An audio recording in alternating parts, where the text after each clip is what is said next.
We're now on the record. This is the Kentucky Public Service Commission. My name is Michael Schmidt. I'm chairman of the commission. Seated to my right is Vice Chairman Robert Cicero, and to my left, Dr. Talina Matthews. We are here today to receive evidence in case number 2018-00261, the application of Duke Energy Kentucky, Inc. for authority to adjust natural gas rates, approval of a decoupling mechanism, approval of new tariffs, and all other approvals, waivers, and relief. The parties to this proceeding are Duke Energy Kentucky, Inc. and the Office of the Kentucky Attorney General. At this time, would counsel for Duke please identify themselves and their client, followed by counsel for the Office of the Attorney General. Thank you, Your Honor. On behalf of Duke Energy Kentucky, I am Rocco D'Ascenso, Deputy General Counsel, 139 East 4th Street, Cincinnati, Ohio. Good morning, Your Honor. David Sanford with law firm of Goss Sanford PLLC, 2365 Harrisburg Road, Suite B325, Lexington, Kentucky, 40504, on behalf of Duke Energy Kentucky. Allison Honaker. I'm also with Goss Sanford PLLC. I'm here on behalf of Duke Energy Kentucky. Thank you. Mr. Chandler? Morning, Chairman. Kent Chandler on behalf of the Kentucky Office of the Attorney General. And for staff? Angela Goad and Brittany Koenig on behalf of Commission staff. Thank you. I guess before we begin, I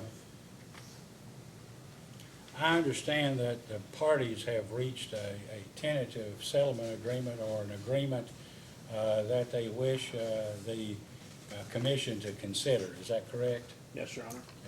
And that has been filed with the stipulation, joint stipulation and recommendation into the record? Yes, sir. And as I understand it, as a result of that agreement, there'll be no cross-examination of Duke witnesses? Except to the extent to support the proposed stipulation.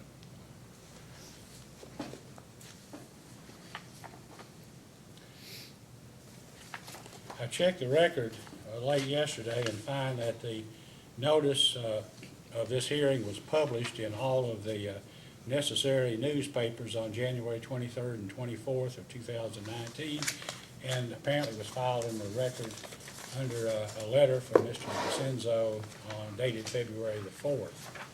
So there being no further impediments to moving forward unless council has something to bring to the attention of the commission. I do know you have some motions for confidentiality outstanding which haven't been ruled on yet, but hopefully that will be done within a short period of time. And if we get to the point where something you feel is confidential or contained in your motion, let us know, and we'll go into confidential session to deal with it. Is there anything else, Mr. DeCenzo or Mr. No, Your Sanders? Honor. Nothing? Okay. Mr. Chandler, anything you'd like to bring No, to your Chairman. attention? Ms. Gold? No, at this time. All right, this time, we will give an opportunity to members of the public who may be here, the opportunity to come forward and provide a comment for the official record about any matter concerning Duke's application. So at this time, is anyone in the hearing room, any customer of Duke's who would like to come forward and make a statement or provide something in writing to the commission? Apparently there is no one here, so we will move forward at this time. Mr. DeCenzo, would you like to call your first witness? Thank you, Your Honor. For its first witness, Duke Energy Kentucky would call Amy B. Spiller. Hey, Ms. Miller, please raise your right hand. Do you solemnly swear or affirm under penalty of perjury that the testimony you're about to give will be the truth, the whole truth, and nothing but the truth? I do. You may be seated. Thank you. Counsel, you may ask. Thank you, Your Honor. Good morning, Ms. Spiller. Good morning, Mr. D'Ascenzo. Would you please state your name, business, address, and position with the company for the record? Certainly, Amy Spiller. My business address is 139 East 4th Street, Cincinnati, Ohio, 45202. And my title is that of President, Duke Energy, Ohio and Kentucky. And Ms. Spiller, Did you cause to file direct testimony and responses to data requests in this proceeding? I did. And are you today adopting the data request responses that were submitted by Charles Session? I am. And do you have any changes or corrections to either your testimony or those data request responses? There is one typographical error, Mr. Diacenzo, that I would like to correct. This concerns a staff discovery or data response from their third set. It's number 5. Part B of that question asks for a definition of one of our payment programs, which is Payment Advantage. In the response, we inadvertently referred to that as paperless billing. So in the response, there should be reference to Payment Advantage and not paperless billing. Is that the only correction? It is. And with that correction, do you hereby adopt the testimony and the responses to data requests as your direct testimony for this proceeding this morning? I do. Your Honor, the witness is available for cross-examination. Ms. Gold, questions? Yes. Good morning, Ms. Spiller. Good morning. Would it be accurate to state that Duke currently has 2 separate union contracts? That is correct, yes. And do you know when Duke entered those contracts and when they expire? I do not have that information before me. Okay. Subject to check based upon Duke's discovery responses in this pending case, does it sound correct to you that one union contract was entered into April 15, 2015 and expires in 2019, March 2019? And the second union contract was entered into on May 15, 2016 and expires in 2021? If those are our data responses, I would certainly affirm that. And do you recall that in the final order of Duke's electric base rate case 2017-321, the commission instructed Duke to address various issues such as retirement plan expenses in future negotiations of the union contracts? I don't have that order in front of me, but I certainly have no reason to dispute what you're summarizing. All right. Our question is, does Duke plan on addressing these issues that the commission previously laid out in the electric base rate case order in the future negotiations of the union contracts? Certainly Duke Energy Kentucky would adhere to and follow the directives from this commission.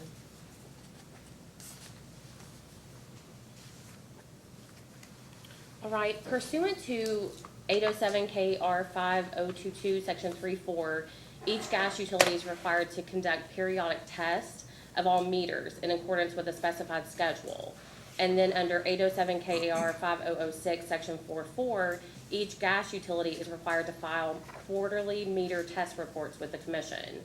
Can you confirm that Duke files quarterly meter reports in accordance to these regulations? To my knowledge, we would do so. And do you know how Duke transmits the quarterly meter reports to the commission?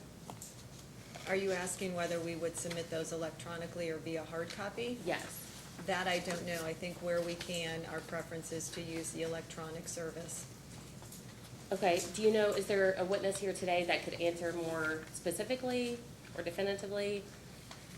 I believe of our witnesses here today that Gary Hubler may be one, and if not, certainly this is information that we could provide via a post-hearing data response. All right, I'll follow up with Mr. Hubler, and then if he can't answer, we'll issue a post-hearing request for information. Thank you. And in response to staff's third request for information, item 11, Mr. Barber states that if Duke fails to conduct a periodic meter test as required by the regulations, that Duke provides official notification to the commission. And this may be a question you want to defer also, but we're wanting to know if that information is provided in the quarterly meter test report, or if it's a separate notification. Would that also be deferred? Yes, yes, ma'am. Okay.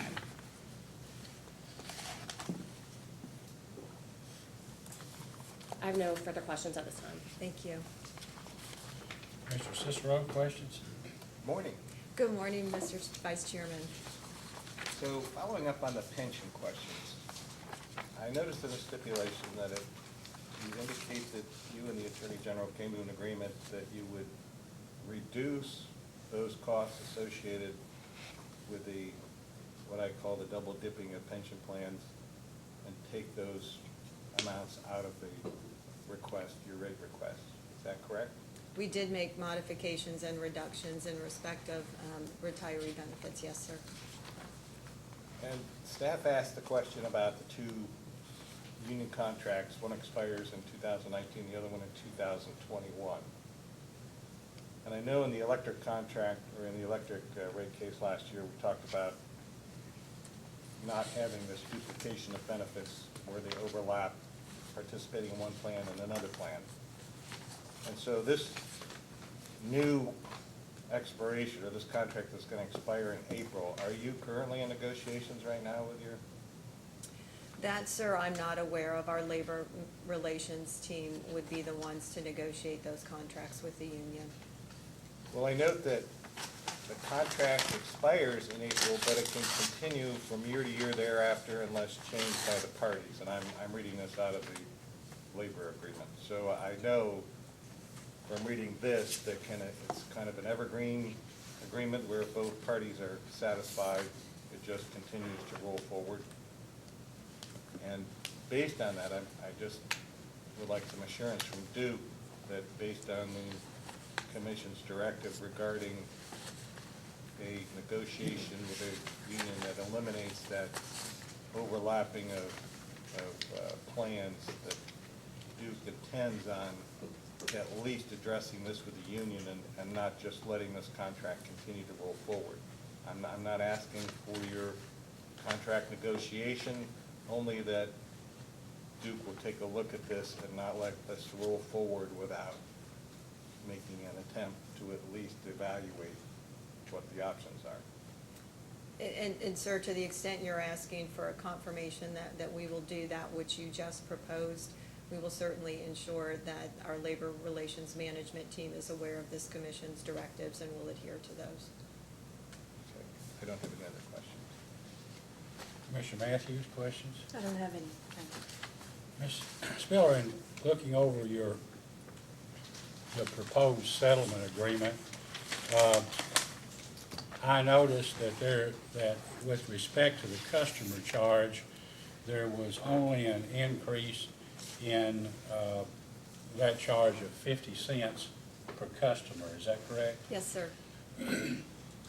Within the customer charge itself is the amount that customers contribute to the HEAP program. Is that correct? Heating or Home Energy Assistance Program, where customers are charged a certain amount of money that basically goes into a pool to reduce the heating bills of customers in the winter? I believe, sir, that is a separate element of our customers' bills. Well, I was looking on, I think one of the bills that was filed, and there was a, maybe this is wrong, has explanation, and I'm sorry I don't have a copy, but it apparently is a tariff that was filed effective January 21st, 2013, and it has bills, payment made easy, and it may have been changed, I don't know, this is just what my secretary gave me. And it had customer charge, then customer charge, the charge for administrative costs, including meter reading, billing, and collecting. The customer charge for each service includes 10 cents for an energy assistant program approved by the Public Service Commission. I was just trying to understand, I don't, maybe you've got a bill that has it somewhere else, but I just wanted to, I wanted to ask you, it's your understanding that Home Energy Assistance Program is shown as a separate item on the bill, is that correct, and not within the customer charge? I believe, sir, that it is a separate charge within our current bills, but certainly we can confirm that. Let me ask this, make it easier. I guess yesterday we had a meeting in the morning, and then I suggested to council that when she spoke with Mr. DeCenzo that perhaps about witnesses that could be excused, that something be said that I would be asking some questions about the Home Energy Assistance Program. Did you get that information, or maybe I didn't It communicate might have that? gotten lost in the communication back and forth. I can, Your Honor, the HEA is a separate line item. It was approved as part of our, as a separate case under the DSM tariff. But it is a 10 cents charge per meter, so gas and electric, as a separate line item. And Mr. Saylors, I believe, if you have questions about the billing format, should be able to answer those. Well, because the reason to get into it is that I had some concern, or the commission, not just me, about the funding of the program and the belief that the funding ought to be increased. I'd gone back, or had staff on my behalf go back, to the time I think this program started in 2005, and at that point, the amount of the surcharge or the charge was 10 cents per customer. And it appears that it's still 10 cents per customer today, some 13 years or so later. Other utilities in this state have over time increased that amount by a lot. For instance, I'm a Columbia customer here, and Columbia's Energy Assistance Program surcharge is 48 cents. Kentucky Power's, although it's electric, is 30 cents. KU's is 30 cents. LG&E's gas is 25 cents. And Delta Natural Gas's charge has been 20 cents since 2007 and probably needs to come up. So what I would suggest, or I think we would suggest, is, or ask you if you think the company would be amenable to raising the residential contribution to the HEAP program to 25 cents with company stockholders matching that amount, which is what other utilities do. And if you're not in a position to answer that question, perhaps we could send a data request or something and you could respond to it. That would be fine, sir, thank you. Okay. But I mean, you see, I shouldn't put you on the spot like this, but I think you would concede that not raising the amount from 10 cents for 13 years, that is a long time. 10 cents won't buy as much gas as it, well, maybe it will. Gas, you might be okay. Maybe That I'm may wrong about depend that. on the moment, right, They sir? might buy a lot more now than Yeah. it would 13 years ago. But you understand what we'd like to do is bring the low-income assistance program up to levels currently being paid by the other investor-owned utilities in the state. I appreciate your perspective on that, sir, absolutely. Okay, thank you. I have no further questions. Thank you. Well, let me ask this, since you're not on the stand, Mr. Chandler, would the Attorney General have any, as far as you know, have any objection to, you all have a settlement, but we'd like, if there is a modification, one would probably be, we'd like to see that amount raised. You, off the top of your head, not committing you to anything, would you see any objection to it? I can speak, I think, on this subject confidently for the Attorney General's office that at least to the portion that is contributed to by residential customers, we would not have any objection to that. And I'll obviously leave the second part of that to the company. Would you have any objection to a Duke match? Your Honor, I'm gonna, I'll defer, I'll take no position. yeah, I don't want to put him in a position where he has to breach the terms of the stipulation, so. Thank you. Nothing further. Do you have anything else, this witness, Mr. Chandler, do you have any? I have no any questions, Ms. Spiller, thank you. No Ms. further Spiller, questions. anything further from anyone? Just one last question. I don't know, you're probably not familiar with it. Is the administrative fee for the HEAP program 15% or is it 10%, or is that something that I should ask one of the other witnesses? Oh, probably Mr. Salyers would be better at that, sir. All right. I'm not gonna May this witness step down and be Yes. excused? She may. You may step down. Thank you, Your Honor. May call your next witness. Thank you. For our next witness, we would call William Don Wathen.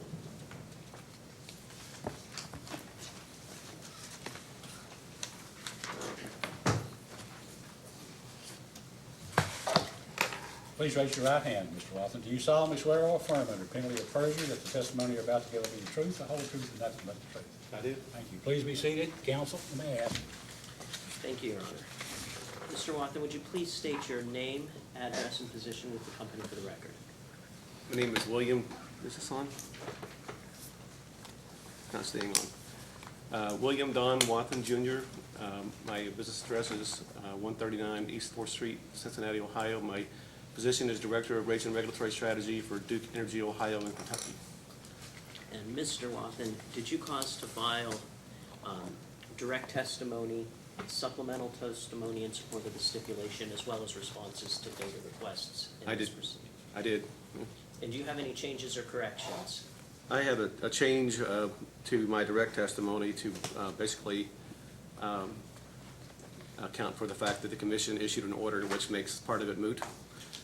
So if you go to page 17 on my direct testimony, beginning on line 15,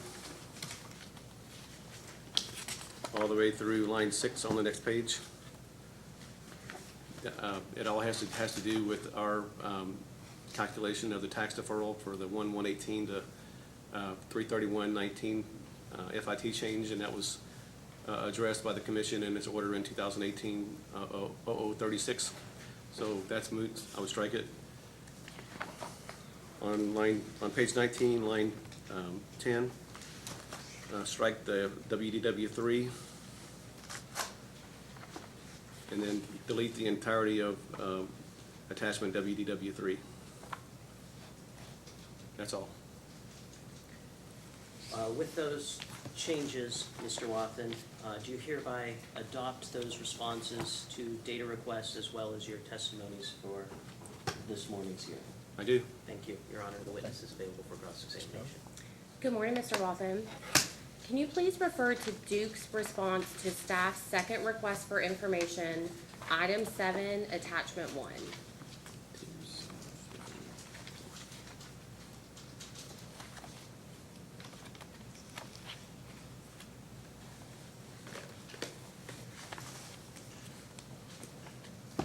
Is that my one that I sponsored? Actually, it's Bo Pratt and Michael Covington. I don't have it in front of me.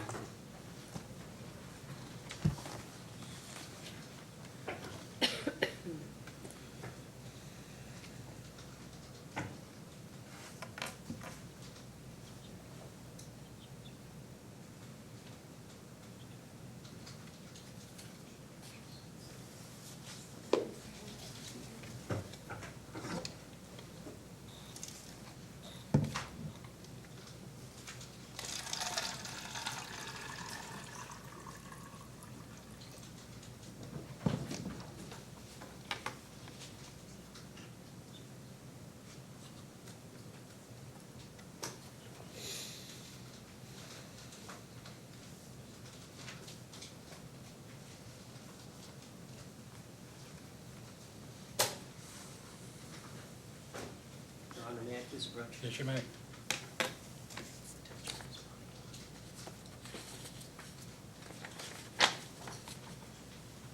Okay, I'm looking at it. All right. And can you confirm that attachment 1 reflects Duke's yearly return on equity from 2010 through 2017? And it also demonstrates the return on equity from January through September of 2018.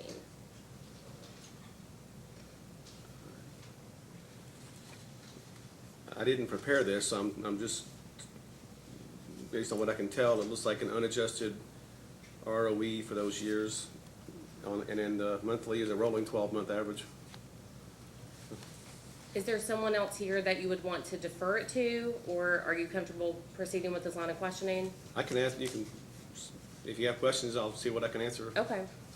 So, Mr. Wathen, do you agree that aside from 2011, 2012, and 2014, Duke's ROE has been rather robust? our earnings for overall company, again, this is unadjusted, so it includes certain non-jurisdictional action, like some ADITs associated with our transferred assets from Duke Energy Ohio back in 2003. So they've been occasionally above the returns we've been approved, and occasionally below, which is not surprising. But I wouldn't, robust is probably putting it a little strongly, but yeah. Well, would you agree that the ROEs for 2018 were especially robust, with the lowest ROE being 11.83% and the highest being 14.1%? For 2018. It's broken down monthly for 2018. Again, this is an unadjusted, not a regulatory view at all, taking all of our below-the-line combined company, includes the amortization of items associated with the transfer of East Bend, Woodsdale, and Miami Fort. They have been above 10%, right? But I don't know if I would call that a regulatory view. It's just the actual earnings, unadjusted. Okay, and can you explain why Duke is in for a rate increase with such high earned ROEs? I understand you're saying that there are adjustments that need to be made, but just reflective of this chart, it looks like the ROEs have been fairly high. We operate, there's three different components of Duke Energy Kentucky, essentially. There's the gas business, there's the electric business, and then there's all the non-regulated stuff. And all of that combined that you see on this page. When we do a gas-only look at it, which is what this rate case reflects, our earnings for gas are below a required ROE. That's why we asked for a rate increase. And do you know what Duke's ROE is for year-end 2018 yet? I do not. Do you know if anyone at Duke would know? Do you have that information that we could ask in a post-hearing request for information? A post-hearing data request, I'm sure someone at Duke knows, but I don't know offhand. All right, commission staff will issue a post-hearing request for information for the year-end ROE for You want 2018. like a regulatory view, an unadjusted view, or? Hold on one moment.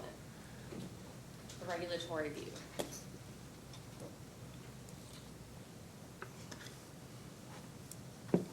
And do you believe that Duke's proposed weather normalization adjustment would smooth out Duke's varying levels of ROE? Yes. So getting off of ROE for a second, have modifications been made to Duke's filed capital structure? I'm sorry, would you repeat that, please? Have modifications been made to Duke's filed capital structure? We, as agreed to in the stipulation, we modified the long-term debt to reflect an actual issuance that was made in December, but the structure itself, in terms of equity ratio, has not been modified. All right, has that updated capital structure been filed into the record that you're aware of? It is, I don't know that it's been filed in the record necessarily. It's essentially part of Lane Collins' testimony. Okay, so as a post-hearing request for information, commission staff will ask for that updated capital structure Sure. to be filed into the record. Can you please refer to Duke's response to commission staff's third request for information, item 24B, as well as the corresponding attachment? And I will look to see if you sponsored it. You say 24B? 24B. I don't think that's me. Says it's Bo Pratt again.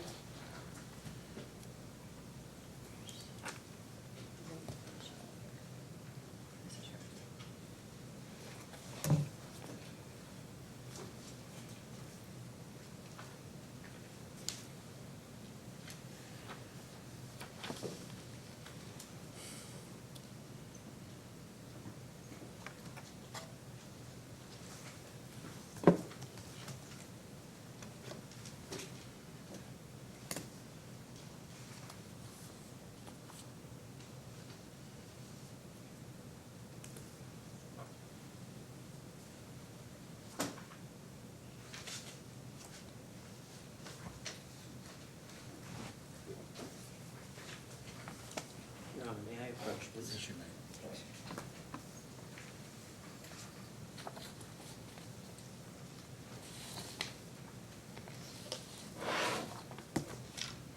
You got the attachment, Rocco? It was provided electronically. I can pull it up here.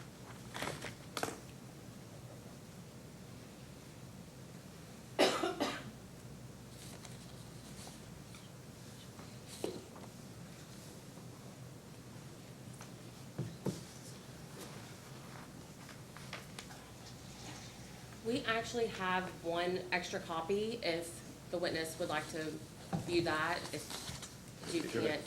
I don't have the attachment with me, so if you have that. All right. Chairman, can we approach the witness, please? Yes, you may.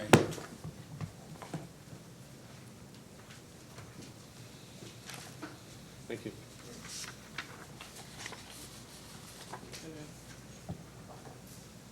So in this response, Duke provided a breakdown of forecasted plant additions by month, and it was provided in an Excel spreadsheet. That's why it's a bit small, so I apologize for that.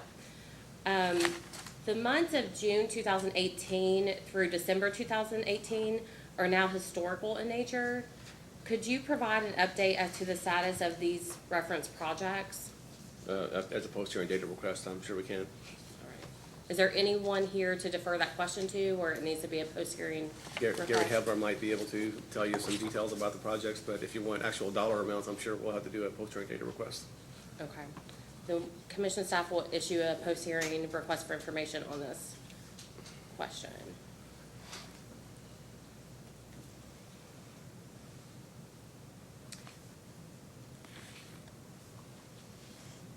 And then could you verify any of the amounts listed on the spreadsheet for the months of June through December 2018 to determine, if Duke actually spent it on gas plant additions?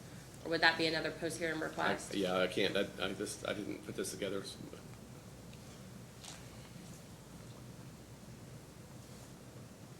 Okay.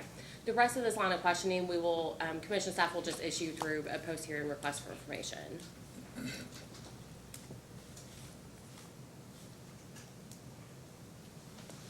Can you please refer to Duke's response to the Attorney General's first request for information, item 43? I don't think that was me either. That is also Bo Pratt.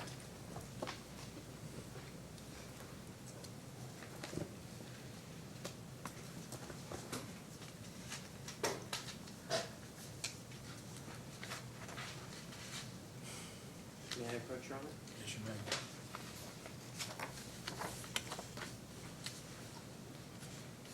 And if there's another witness here that can explain it better, then just let me know. Can I have a second just to read it? Yes, absolutely. Tell me when you're ready.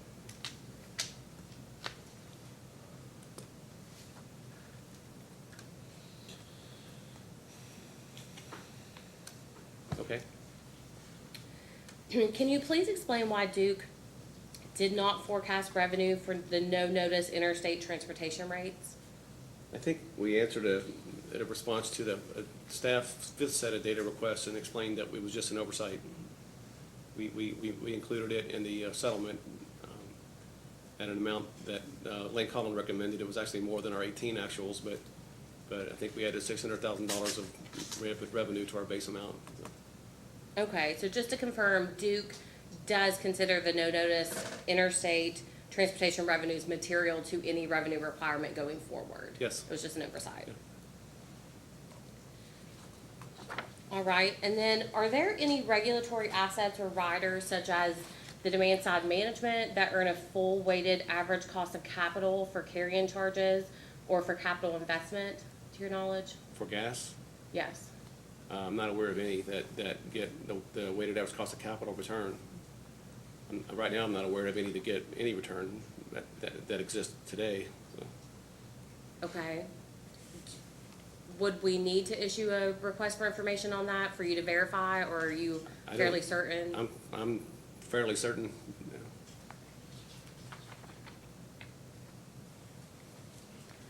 All right, I have no further questions, thank you. Commissioner Cicero, questions? So I noticed you were a little reluctant to confirm the word robust when they said that the unadjusted ROE returns were between 8 and 14%.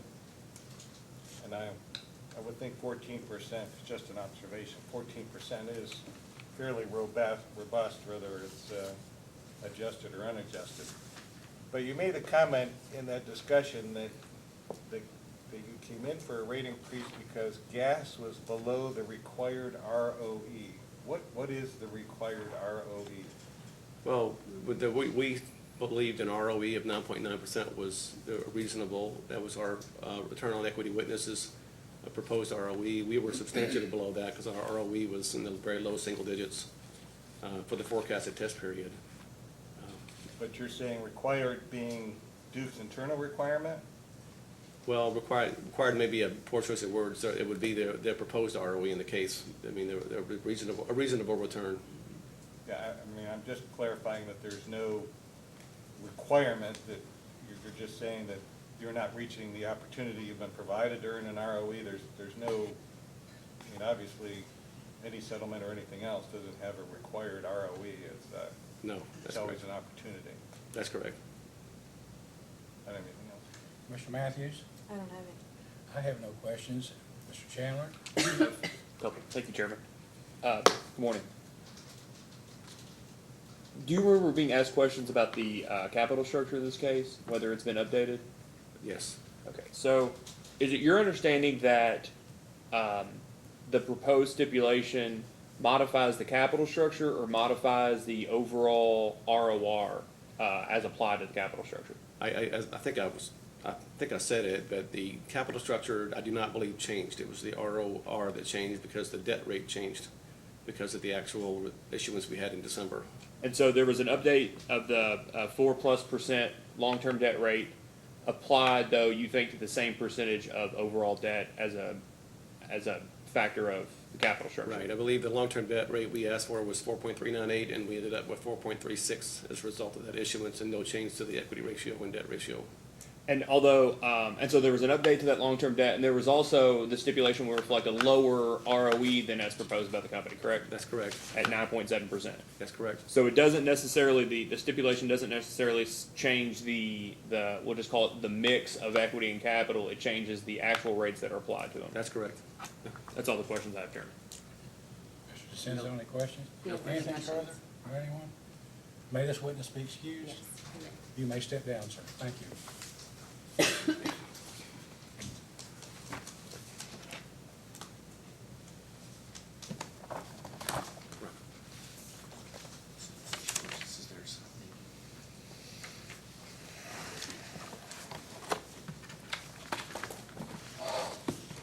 You may call your next witness. Gary Hebler, please.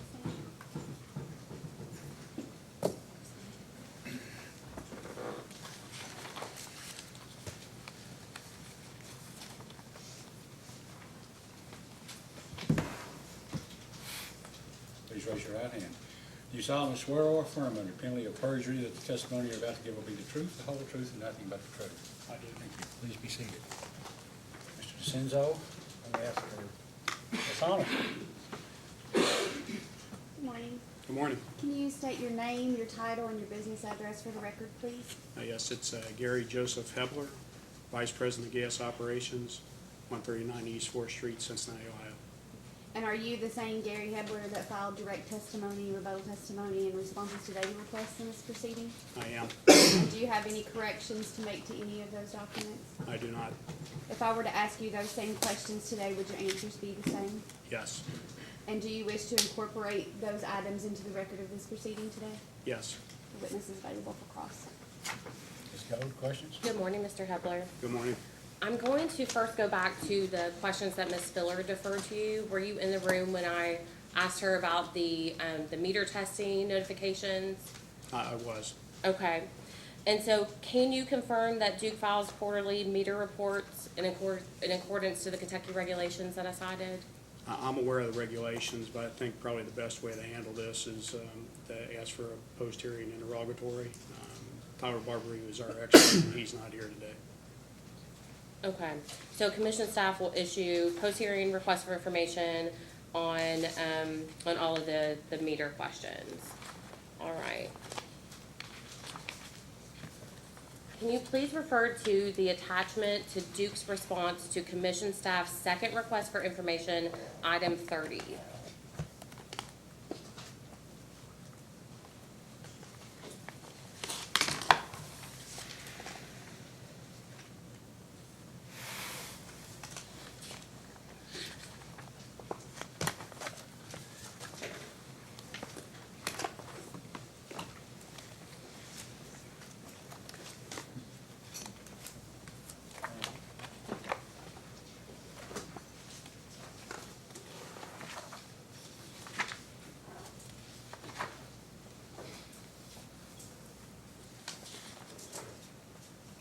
I have it in front of me.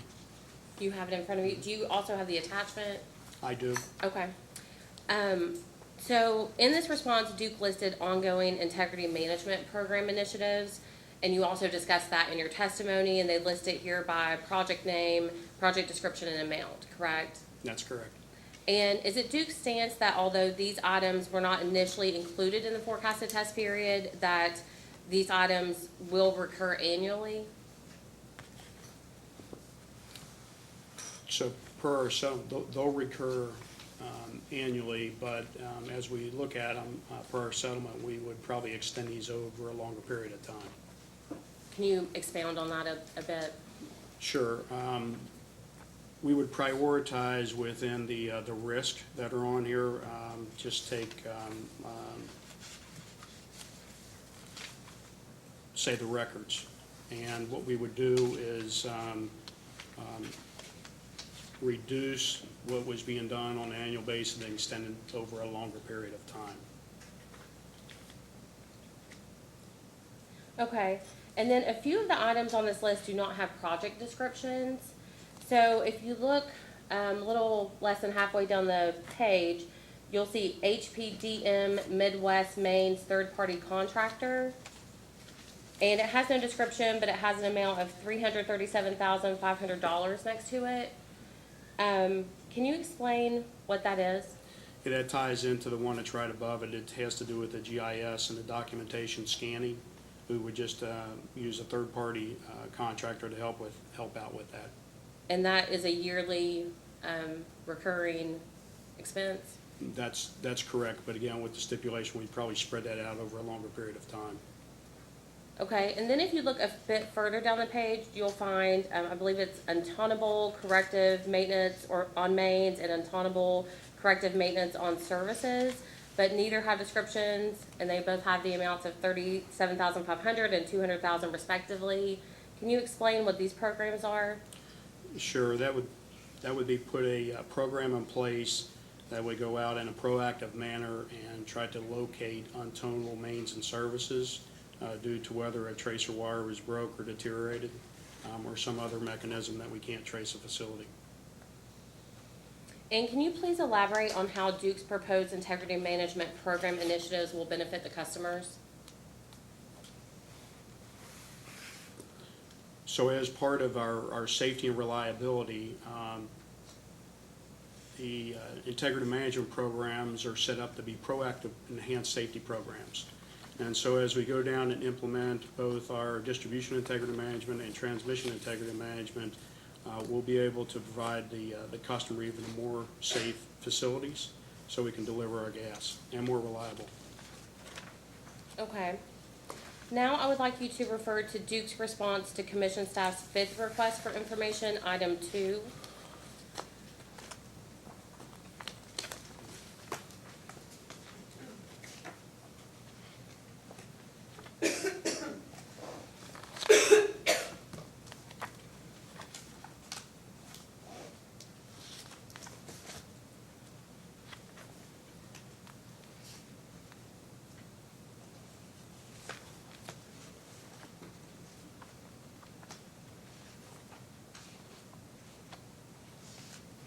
Did I sponsor that? You co-sponsored it, I believe.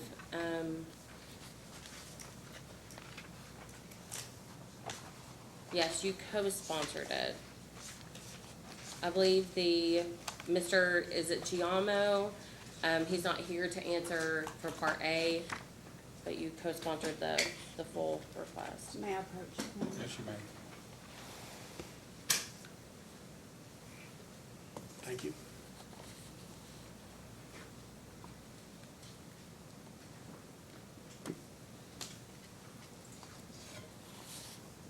I specifically have a question on Part A, on Duke's response to Part A, where they state that Duke budgets labor dollars, not headcount. Do you see that part?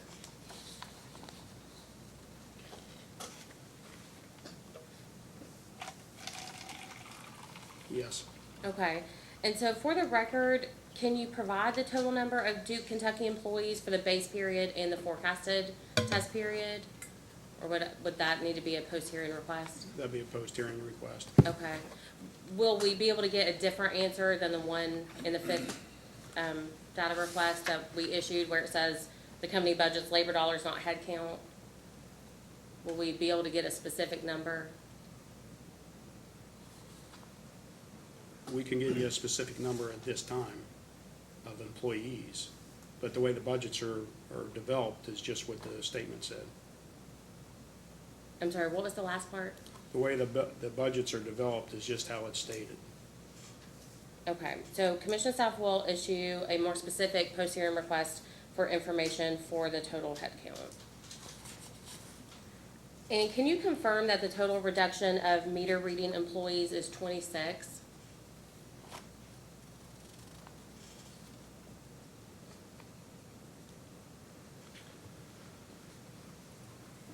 Now, my understanding is 14.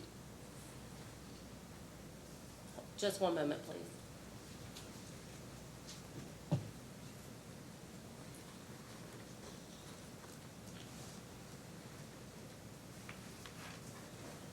Okay, so currently you're saying 14 meter reading positions have been eliminated, and then how many do you think that in the future you'll be eliminating? Now, the current is 11, and the expectation is 14. So the current is 11. And then at what point do you think the 14 will be eliminated? By first quarter of 2020. Can I have a clarification? Are you saying 11 thus far and 3 more for 14, or plus 14 total of 25? The total is 14. It's 11 Total is currently. 14, so you're talking about 3 additional. That's correct. So that's a significant difference. And then can you explain how the reduction of the meter reading employees reduced the salary and wage expense and the test year revenue requirement? I'd have to let somebody else answer that question. All right, is there a specific person to defer to?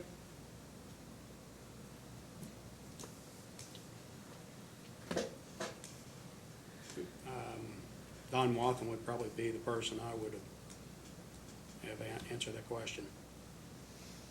All right, we will see if we can get Mr. Wathen back on the stand then. Ms. Code, Yes. you said 26 was what you had. Where did you obtain your 26 number? Commission staff said that it was in the discovery responses, but I don't have a specific area. We can find it out at the break if you would Okay, like. so then when you do your request, for your data request, I'd like a reconciliation between your 14 and your 26, if that in fact was in a response to a prior data request. Okay, I've noted it.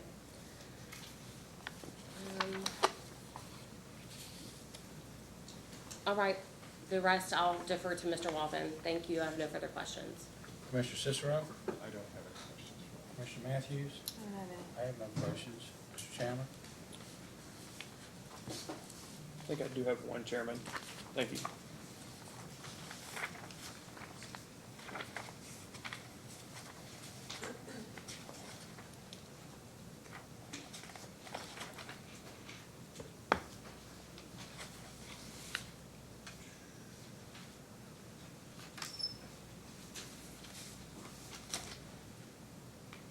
Chairman, may I approach? Yes, you may.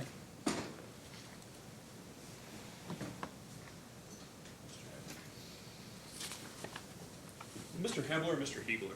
It's Mr. Hebler. Hebler, great. So, Mr. Hebler, I've handed you a copy of Mr. Wathen's settlement testimony there. And can you confirm what page, I handed it to you, what page it was open to? It's on page 14. Page 14.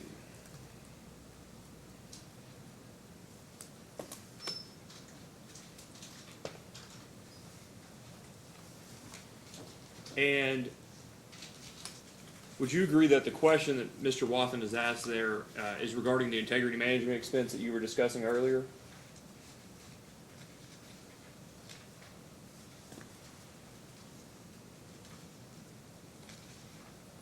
That'd be the top question.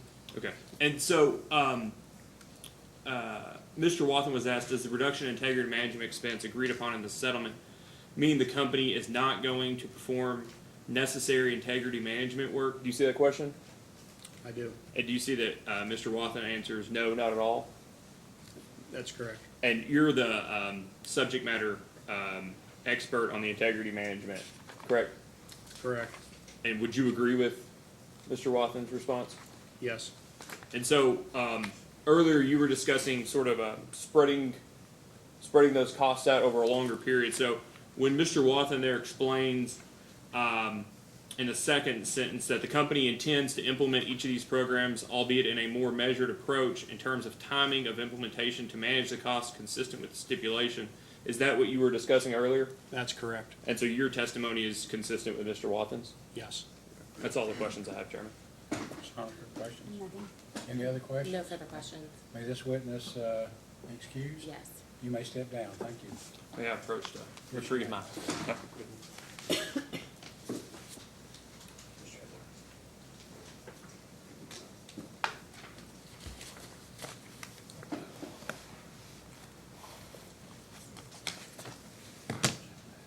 You may call your next witness.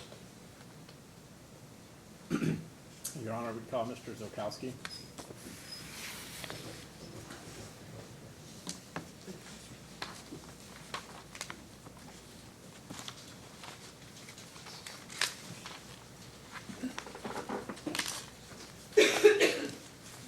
Please raise your right hand. Do you solemnly swear or affirm under penalty of perjury that the testimony you're about to give will be the truth, the whole truth, and nothing but the truth? I do. Please be seated. Counsel? Thank you, Your Honor. Mr. Zolkowski, would you please state your name, your business address for the record, as well as your title? My name is James Zolkowski. I'm Director of Rates and Regulatory Planning at Duke Energy, Ohio, Duke Energy, Kentucky. My business address is 139 East 4th Street, Cincinnati, Ohio, 45202. Would you call certain testimony responses to that request to be filed in the record of this case? Yes, If I were to ask you the same questions, would your answers be the same? yes, Do you desire to incorporate the testimony and data requests in the record of this hearing? yes. Your Honor, attend to the witness for cross-examination. Any cross-examination? Yes, we have a few questions, Chairman. Good morning. Morning. Can you please refer to attachment D to the joint stipulation? I don't have a copy of that in front of me, but Okay, I believe council's providing one. take your time.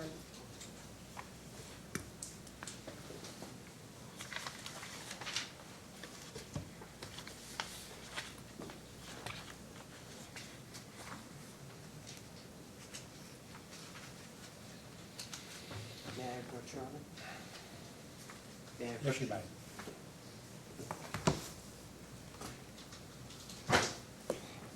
I have it. All right, and based upon your review of attachment D, do you confirm that at Duke's present and proposed rates, only rate GS is being subsidized? Yes. And what type of customer typically takes service under rate GS? GS is a general service rate. It's a non-residential rate. It's what I consider to be the default non-residential rate.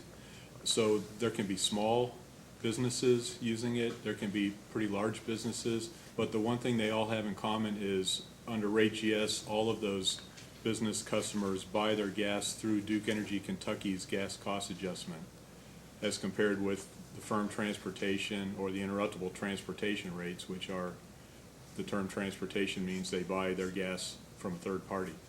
So would it be fair to say it's equivalent to some other utilities' commercial rates? Yes, And is it common for a commercial rate class to be subsidized by residential rate classes or all the other classes? I think when, I've been involved with various rate proceedings, and sometimes residential customers are subsidized by non-residential. Sometimes I've seen it go the other way, large industrial subsidized by other classes. So I'm not sure I could give a blanket answer to that. Well, in general, would it be fair to say that normally if any class is being subsidized, it's the residential class by the other classes? It's not the commercial class being subsidized by the residential. Just- Your Honor, that question's already been asked and answered. I'm sorry, what was the I apologize. What That's was the okay. question? I'm trying to figure out if, if it's common for the, in Duke's classifications, they have this commercial class being subsidized by the residential rate class. And commission staff is just trying to understand exactly why, because in general, most of the time, if a subsidy is there, it's the residential class being subsidized by the other classes. It's not the commercial class being subsidized by the residential class. So And we're the just trying to objections have been understand asked and where that's answered? coming Yeah, I from. don't object to the question, I just think he's already answered it. Let him answer it again, so I can understand it. The rates, in rate cases in, in virtually all jurisdictions are subject to the outcome of various, in the decisions of various parties, most importantly the commissioners, and, the order, but also there are various interveners. And what oftentimes happen is, to the extent that there is a subsidy of a specific rate class, the residential class tends to get more protection than the non-residential classes. The only other exception to that I would see sometimes is in certain mainly on the electric side of the business, but large industrial sometimes, in my opinion, get some protection. But as a general rule, if any class is going to be protected, and this is just my opinion through my experience, it's going to be the residential class might end up being subsidized by the others simply because of the social and economic impacts on the population. Right, thank you. That actually answers my question. So then how, do you know how this came to be that the commercial class was being subsidized by the residential class as well as these other classes in Duke's tariffs? In this particular case, I do not know why, I do not know why the general service rate ended up being subsidized. After we found that correction of the gas cost allocation, I do not believe that occurred in our last case 10 years ago, but the answer is I don't know at this point. All right, well, for clarification purposes, commission staff will issue a post-hearing request for information to see if Duke can do a little research and figure out if this subsidization has been there for a long period since the last rate case or before. Does that sound fair? Yes.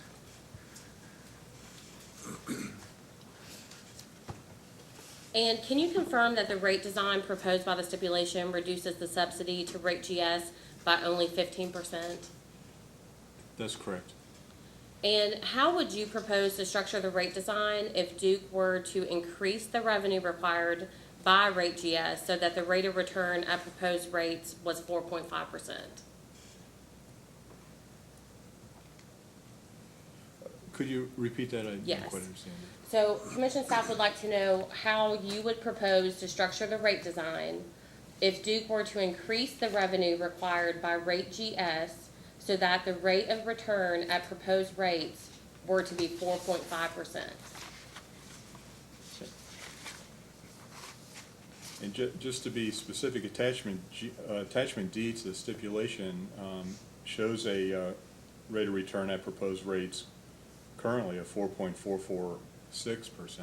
So which is essentially 4.5%. So are you talking about just increasing it from 4.446 to 4.5? I believe so, but just one moment and let me obtain clarification. Yes, that is the question. Well, I would propose in that situation, keeping the overall rate design, the rate structure, and the customer charge levels the same. However, rates for all the classes would have to be recomputed. Primarily, we would look at we would recalculate the volumetric charges, the per CCF charges. But overall, I would keep the rate design. And by rate design, I interpret that term to mean the general structure. Beginning with the customer charge, we could keep the customer charge fixed, but just alter the volumetric pieces of the rates, but not add any new rate steps or anything to the retail rates. Okay. Commission staff will go ahead and issue a request for information on that, just so that you can supply that into the record. That sounds good. And that is all the questions I have. Thank you. Commissioner Cicero? So just for my edification, to clear up whatever I may have missed when I was asking a question of the chairman. Right now, GS is being subsidized by residential, is that right? And by the two transportation rates too. But as Ms. Goode suggested or pointed out, residential is typically subsidized by the other rate classes, and in this particular case, GS has been subsidized by residential and whatever other categories there are, correct? I believe so. Residential is probably providing the bulk of the subsidization to the general service rate. And when this application, if it were to be approved as stipulated in the settlement, there would still be a subsidy to GS?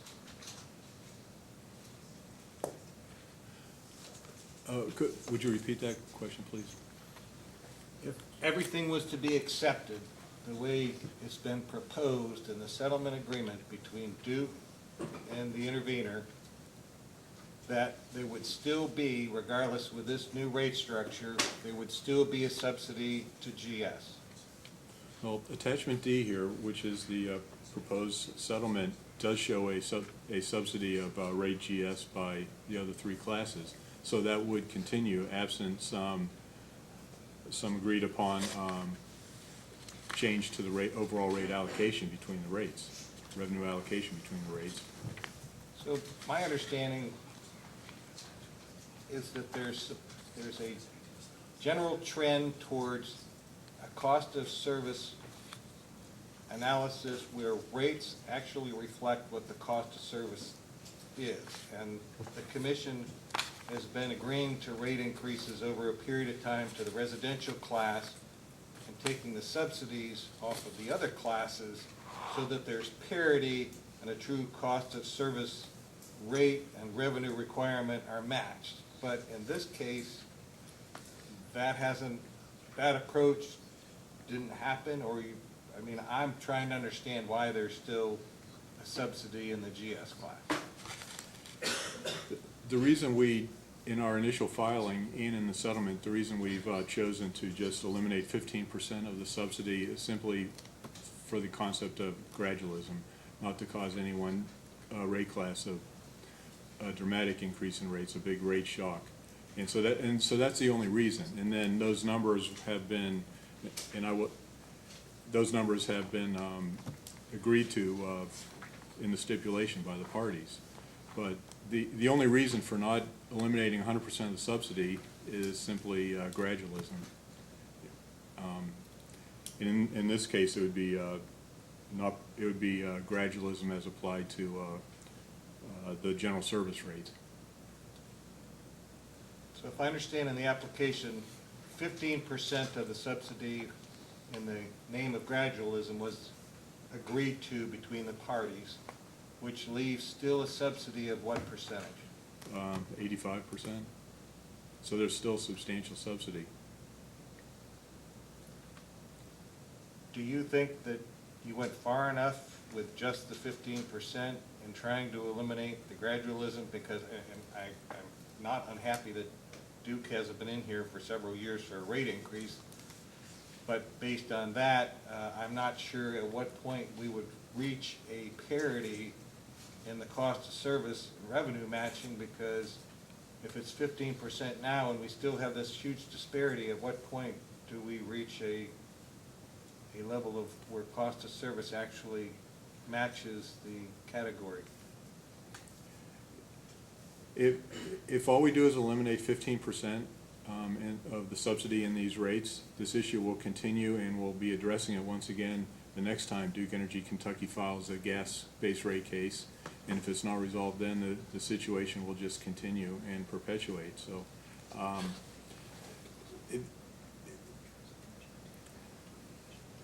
but however, obviously the rates that come out of a rate case are ultimately approved by and decided and approved by the commission. So the commission weighs in. This is simply an allocation of costs of the revenue requirement between the rate classes. And but once again, to answer your question, if we don't eliminate it now, then we're just deferring the issue to the future. Well, you've kind of confirmed what I've said. When we look at the base consumer rate or the monthly charge, and there's been this gradual shift towards more revenue being collected in the fixed portion of the monthly rate rather than the volumetric. In the name of gradualism, we've said no more than a 50% increase from what the prior level was. And in this case, we're saying, despite the huge disparity, that a 15% change in the name of gradualism meets the criteria, and I'm not sure that you went far enough in trying, and, you know, overall, your revenue, I'm not trying to change the revenue, I'm just looking at the mix, and I'm not sure what the reluctance is to have commercial customers pay more of their share. I don't think you're going to lose those commercial customers.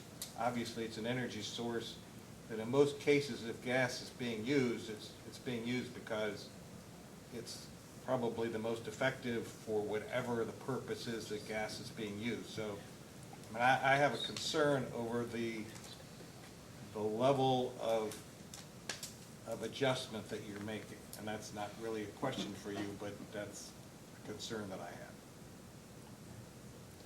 I don't have anything else. Mr. Matthews? Just for all of us to hear at the same time, if you eliminated that subsidy 100%, how much would the general service rate go up?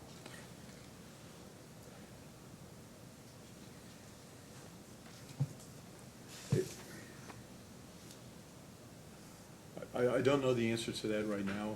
Certainly if I had my laptop here, I could tell you immediately. But I think as proposed in attachment, stipulation attachment D, the proposed increase for rate RS is a little over 9% increase. And I'm thinking that if we completely eliminated that subsidy, the increase for rate GS would be 20%, 15, 20% increase. That's my opinion, but I could certainly do that more accurately. Ballpark is fine. That's all right, it's a post-hearing data request. Why don't you just send in that comparison for us so we can take a look at it? That'd be easy. Thank you. Mr. Chandler? Thank you, Chairman. Good morning, Mr. Zolakowski. Morning. Let's take a step back here for a second. How long have you been doing cost of service studies? Although I've been in rates for over 20 years, I've been doing cost service studies since 2012. 2012. And let me ask the question this way.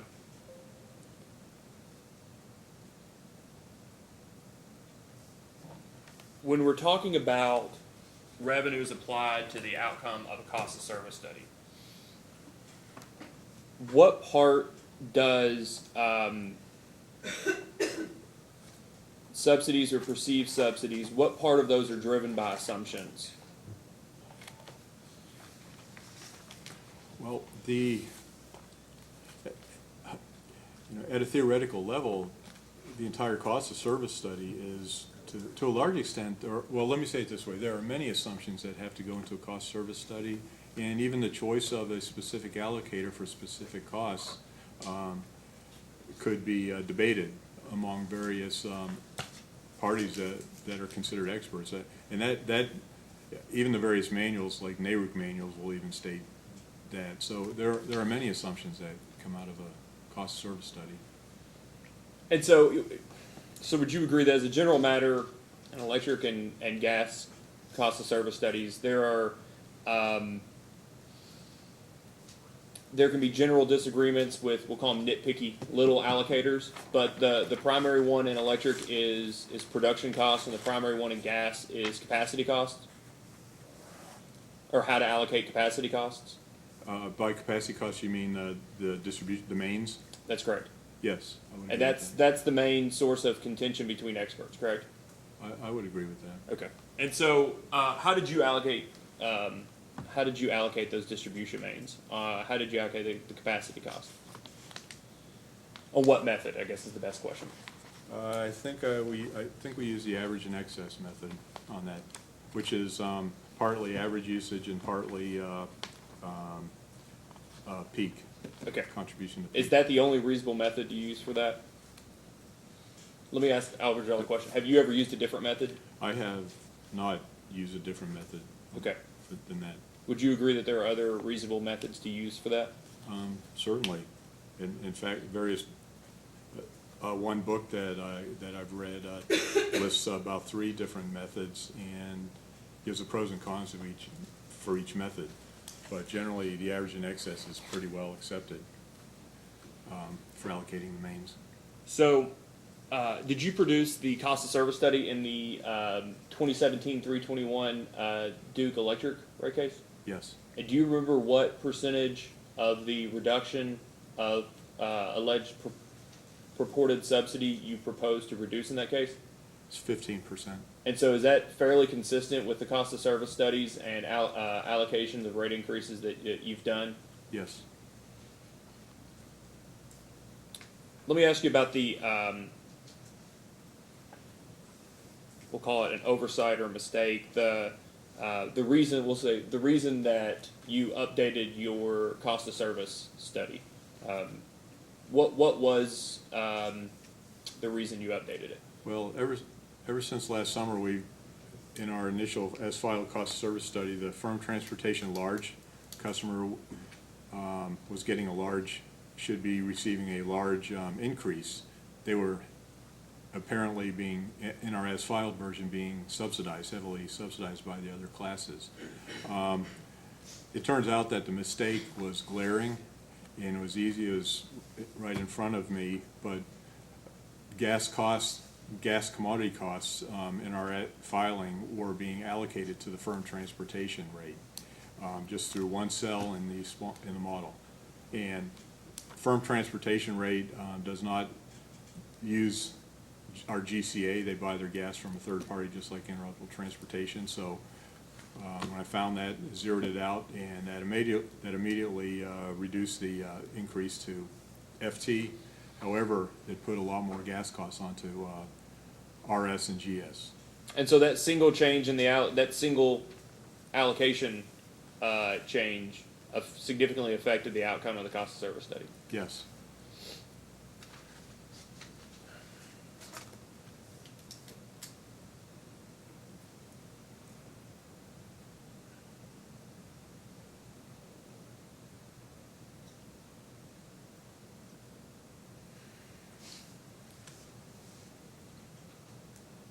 Would you agree that, back to the previous questioning about assumptions, would you agree that a cost of service study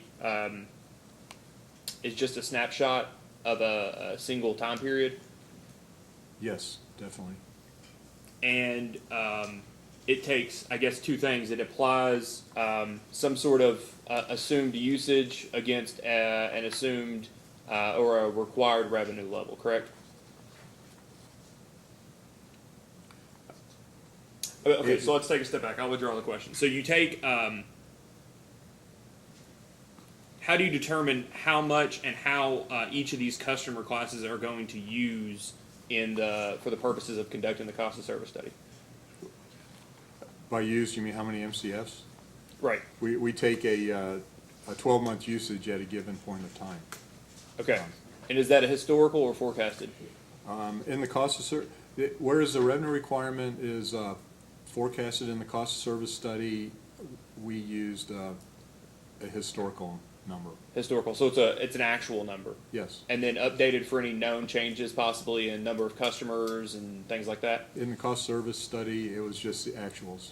So you take the historical actual usage, you move it forward, and you apply it to your required test year revenue requirement level to determine what the actual what you expect from each class and what's required to be raised in each class? No, the purpose of all the numbers that go into the cost service model, including annual usage numbers, are simply to develop allocators. Okay. And that's it. So that we can say that X percent should go, of this specific line item should go to this rate class and X percent should go to that class. And we basically do that for all of the detailed or rows that appear in the revenue requirement. You start with all of the plant items and then the depreciation items, and then you go through O&M and taxes, and eventually all the items that are For the most part, the general items that appear in the revenue requirement get allocated, but each item may be allocated differently based on the nature of the item that it is. For example, we talked about distribution mains being allocated based on average and excess, whereas meter costs would be allocated more closely to the number of customers within the class with some adjustments. And so based off of this cost of service study, for the forecasted period, starting April 1, 2019, the proposed revenue increases for each class, to your testimony, reduces interclass subsidization by 15%, correct? That's correct. And so, the other side of that would be that there's still 85% there. Correct. And so if you did this exact same cost of service study with the exact same allocators for a test year, using, let's say, actual usage between April 1, 2019 until March 31, 2020, and did the exact same cost of service study and applied it to it, you wouldn't know what the actual subsidization would be on that, correct? I wouldn't know until we ran the numbers. So it's not for sure that there's 85% left. People could change their load factors, customers could leave, customers could be added, people could change furnaces. There's a lot of moving parts, correct? Definitely. And there's no way to go back and do, well, okay. That's all the questions I have, Chairman. Any redirect? Your Honor, if I could just ask a couple. Mr. Zolkowski, do you have the stipulation attachment D, page 1 of 1 in front Yes. of you? If you'll look at column F, that's entitled interclass subsidization, over collected and under collected. Do you see that column? Yes. What are the numbers in that column? What do they represent? In column F shows the amount of the dollar amounts that each class is either being subsidized or providing a subsidy. So, for example, rate GS, column F shows that rate GS is being subsidized to the amount of $2.9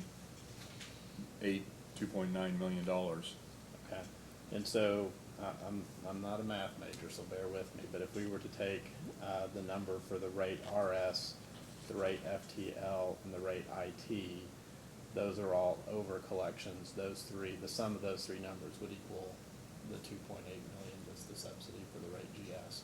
Correct. Okay. So looking at that, where is the greater part of that subsidization coming from? Is it coming from the rate RS, or is it coming from a different rate schedule? Well, the greater part of that is actually coming from rate FT. And I think you testified earlier that if you were to eliminate the subsidy, that could approximately result in an increase of 15 to 20% for rate GS. I said that, yes, but with Subject to check. There'll be a post-hearing data request, but right. kind of as a back of the napkin calculation. Correct. Would that be a substantial rate increase that would be felt by commercial customers in the service territory? I believe that commercial and industrial, because these are not just commercial, these are small industrials too, they would definitely notice 20% increase in their gas costs. And I think we were talking earlier about, some numbers were thrown around about being robust in the 10, 11, 12, 14% range. Do you recall that being said earlier? I recall those conversations, yes. So by that same standard, would you agree that a 15 to 20% increase for rate GS would be robust? I would agree that it's a large increase, and that would definitely make the non-residential customers unhappy. My experience dealing with customers and dealing with rate design and rate increases is that as long as the rate increase is under 10%, people aren't too unhappy. Not that they're ever happy about a rate increase, and we get that, but we try to keep it under 10. That makes it better. But when we get up talking about a 15, 20, or even higher percent increase, then that causes customers to, but of any residentials, non-residentials, that causes a lot of consternation. So what are some of the types of customers who would fall into customer or rate GS? They would be everything from small stores at a strip mall to maybe even larger department stores, commercial customers of all kinds. There would be small industrial business, small manufacturers might be on rate GS. And some customers, some of those customers might be on the firm transportation rate, but some might be on rate GS. There'd be all kinds of customers. The vast majority, in fact, of the businesses that you would see in Northern Kentucky would be on rate GS and not on FT or IT. Thank you, Your Honor. No other questions? Ms. Gold, anything further? No further questions. Mr. Cicero? I do have a couple more questions. I understand the reluctance between the Attorney General and the applicant to look at changing the way the revenue has been allocated.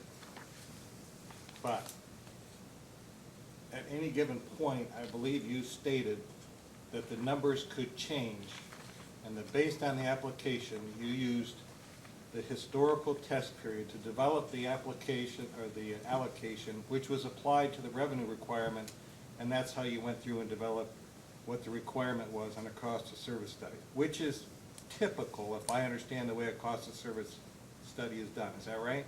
Yes. So not only based on usage, if you were to do it in a future period, could the GS subsidy be less, but it could be more as well. That's correct. Yeah, because it's all basis and assumption, is it not? Yes. I mean, anytime you look at any type of a cost of service study, is it not always going to be based on some kind of assumption because you just don't know? It's a future projection, and any forecast, based on my experience, is wrong as soon as it's done. It's, technically, I would agree you could say that. Because things change, allocators change, numbers change. But, so the whole point of the cost service is to be reasonably accurate and provide a logical basis for allocating the revenues to the various rate classes. So do you believe that the cost of service study that you performed was based on reasonable assumptions and estimates, and the result, in your opinion, is valid for the purpose you're using it for? Yes. Okay. I would point out that as far as Northern Kentucky goes, it has a huge commercial base and probably one of the larger ones in the Commonwealth, if I was to make a guess, just based on my experience with the businesses that are in Northern Kentucky are relocating to Northern Kentucky. So you have a pretty good base for commercial, do you not? Yes. So when you talk about any type of a change in the rate, it's going to be spread over a fairly large commercial base, is it not? A very large commercial and industrial base will be seeing that change, yes. I don't have anything else, thank you. Mr. Matthews? I have nothing. In the application, I think Duke says it has 6,500 commercial customers and 200 industrial customers. Is that about correct? That sounds about correct. I have no questions. No, thank you, Chairman. No, Your Honor. Anything further? No further questions. May this witness be excused? He may. You may step down, thank you. Why don't we take a 10-minute break now, and then we come back to go to noon and certainly have to let you. We'll be in recess until 20 minutes until 11 o'clock. Okay, we're now back on the record. Counsel, do you have another witness? I call Bruce Sailors, since Please raise your right hand. You solemnly swear or affirm under penalty of perjury that the testimony you're about to give will be the truth, the whole truth, and nothing but the truth. You can see it. Counsel?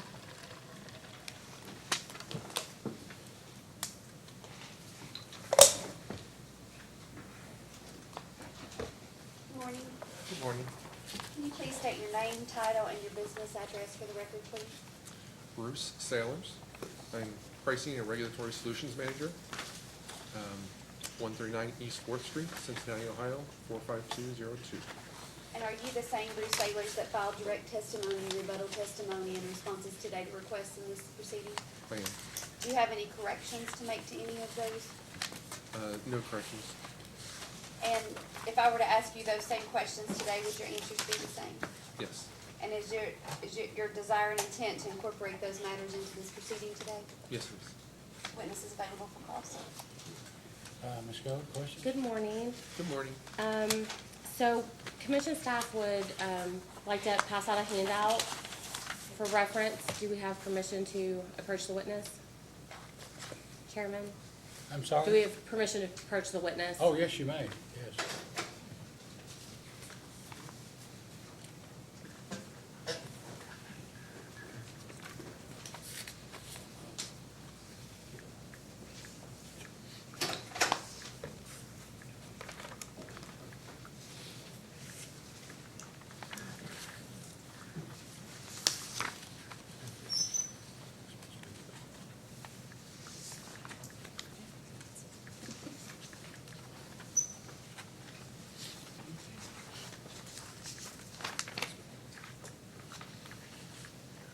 All right, have you had a chance to review the handout?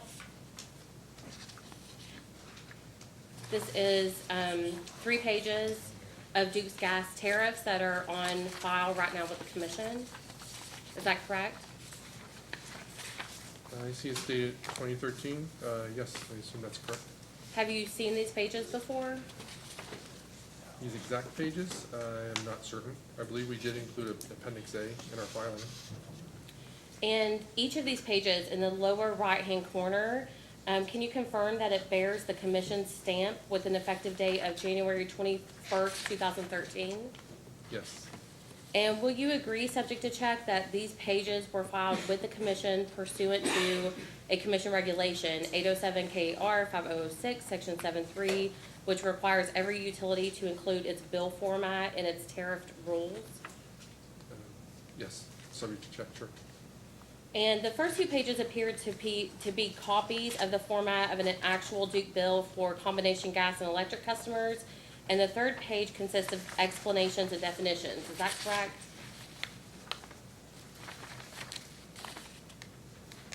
That's what it appears, yes. And do customers receive a copy of the 3rd page each month along with the copy of the first 2 pages? My understanding that out of the electric case last year, that all customers received a detailed bill, which means the full bill. I assume that means that they received the 3rd page, so I would say yes. And if you'll refer to the 3rd page, the section titled Explanation of Bill Language, in the left-hand column, the last box says Customer Charge. Will you read the explanation that appears immediately opposite to the term Customer Charge?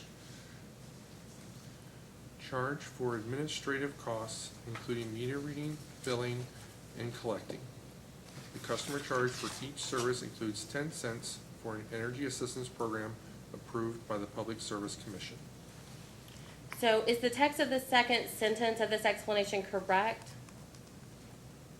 Discussing the 10 cents for the energy assistance? Yes, that's the Home Energy Assistance Program, one of our DSM programs. So it is not a separate line item, correct? It's included in the customer charge? Correct. So if the customer charge were, say, $16, then the 10 cents would be added to that, and on the bill, it should be $16.10. And can you refer to the 2nd page of that document? The sample bill shows separate line items for gas DSM rider and electric DSM rider. Do you see that? I do. And is the 10-cent charge for an energy assistance program included in the DSM rider charges? Or is that 10 cents listed on customer billings as a separate line item? The 10-cent charge is separate from the DSM rider. And would you agree that it would be appropriate for Duke to revise these tariff sheets to accurately reflect its current bill format? Yes, I believe we did include Appendix A in our original filing. I'm sorry, can you repeat that? I believe we did include an Appendix A and a revised bill format in our original filing. Okay, we'll move on. Before you move on. So in the stipulation, there's a rider DSMR demand side management rate, which is the 10 cents that they're referring to. No, the rider DSMR is, for the most part, all the other DSM programs, other than the 10 cents.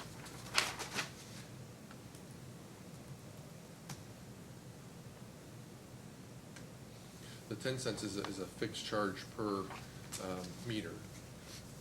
It says the DSMR is to be applied to residential bills as it gives the volumetric rate. A home energy assistance program HEA charge of 10 cents will be applied monthly to residential customer bills through December 2020. That's under rider DSMR.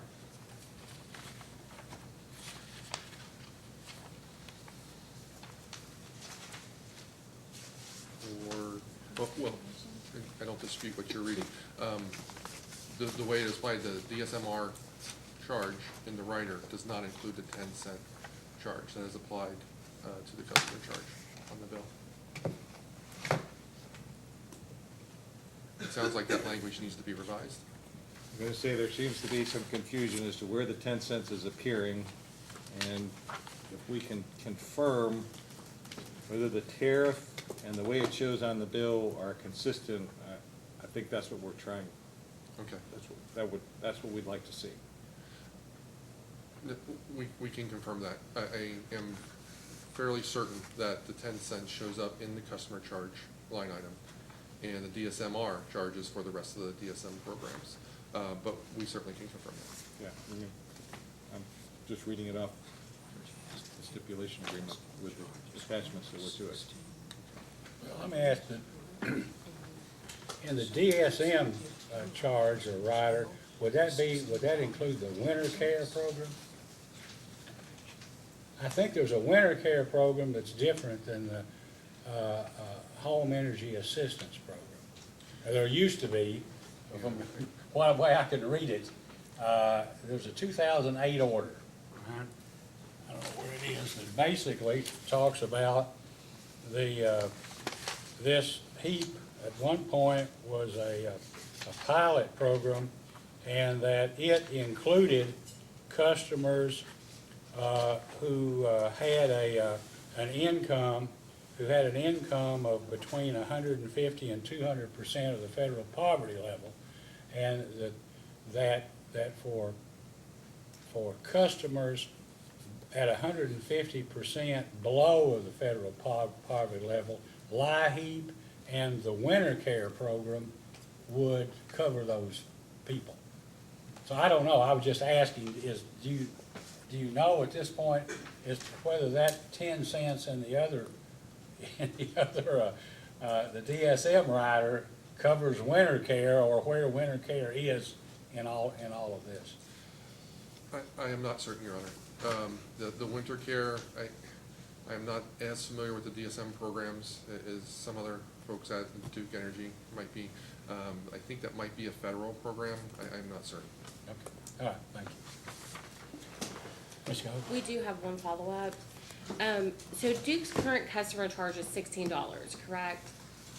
For residential, correct. For residential customers.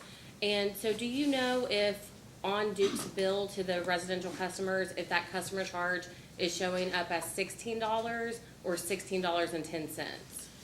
It is my understanding, which we subject to confirmation, that it shows up as $16.10. We have no further questions. And you're going to confirm that in a post-hearing data request? Okay, we will issue a post-hearing data request for confirmation. Are you the person to ask about the tariff regarding allocating gas usage among multiple units under 1 meter? We did make a revision to that tariff sheet to try to clarify that situation where, for example, an apartment complex is master metered, and we tried to make, we edited a sentence to make it more clear that the landlord, the person, could split up the Duke Energy bill and spread it among the people, the residents of that apartment complex, as long as it did not exceed the amount of the Duke Energy bill. who would submit payment? The resident in the unit or the party responsible for paying the bill from the master meter?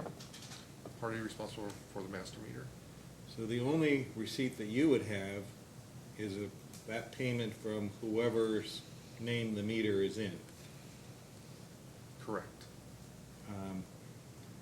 And it was necessary to clarify as far as them being able to allocate their usage out to the units, because why? I'm just curious. We had received customer inquiries. But I'm unable to determine how anyone can say with any level of confidence what one unit utilizes over another unit. So there's no, I don't know what the allocation basis can be that can actually be validated or done with any certainty. I would agree. I would not understand what allocation methods the person would use to do that.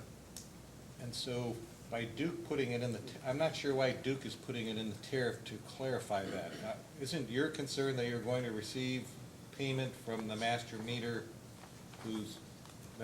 whoever's name is on that master meter? From that point on, doesn't that become a landlord-tenant contract as far as how gas is charged or not charged? My understanding with conversations that I had with our legal staff is that wording it the way we did, it kind of is in agreement with not reselling the power, not reselling the gas. So if they allocate it, however they choose to allocate it to the different apartments, if we're using that as the example, they're not actually reselling the power if it doesn't exceed the Duke bill. But then isn't your legal staff making an opinion on whether the commission would view that landlord as a utility, and that's why the selling versus not selling and an allocation would be the only reason to interpret? Well, I think we would defer to your opinion if you want to strike that language in the tariff, absolutely. I'm not necessarily opposed to an allocation if it could be based on something factual, historical, forecasted, but I'm not sure how you get there. I'm not sure how there can be a fair treatment of the residents in that unit, because how do you forecast or measure gas consumption from a single meter into a residence? I don't know how you do that. Correct. The assumption in this example is that there's no individual unit meters, so there's just one master meter. Correct. The first thing that pops into mind, of course, you could evenly divide it, but that's we're not suggesting that we control how they allocate that. Okay. Well, I just want a confirmation that you agree that there's no verifiable measurement once the gas goes through the master meter to the individual units that are being referenced in the tariff. Not that I'm aware of. Okay. And one question, and I'm not sure, obviously it's probably going to have more attention later on, but it appears that the administrative fee on the DSM, on the energy assistance programs is 15% in the Duke territory. Do you know that? Can confirm it? I cannot confirm that. I think I read it somewhere in here that it's 15%, but I'm sure there's going to be some follow-up questions on that. That's fine. I don't have any other questions. Mr. Matthews? I have none. Chairman, I apologize, but the commission staff, we do have further questions.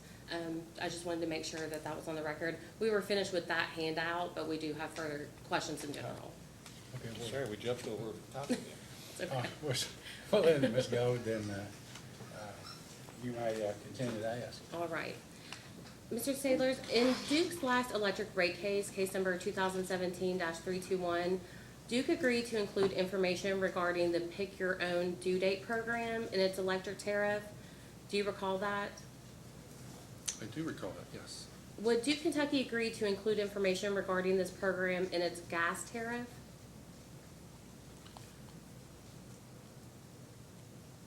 We would if applicable. I'm trying to think, that program is essentially enabled by the smart meters and that are installed for electric.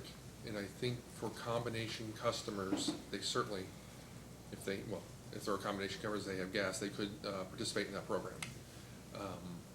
For a gas-only customer, I'm not sure that is possible. If commission staff request this in a post-hearing data request, would you be able to confirm whether it's possible?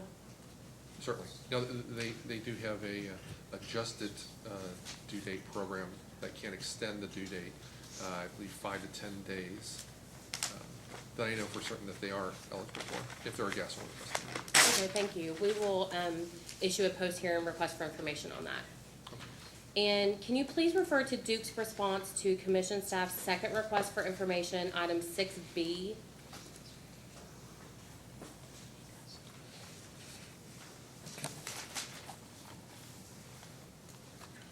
Did you say staff's second set of data requests, number Third. 6? Staff's third set, item 6.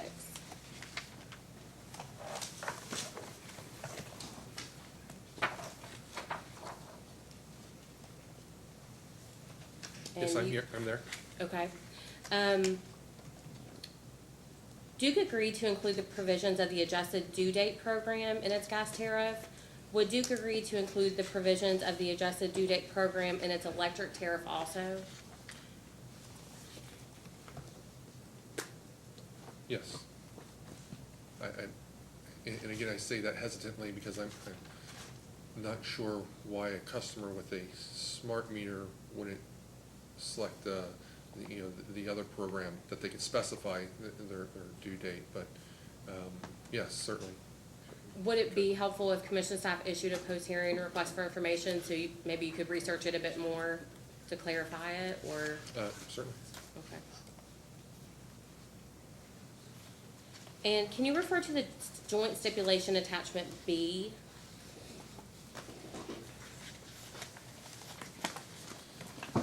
Let me check, I'm not sure I have a copy of that.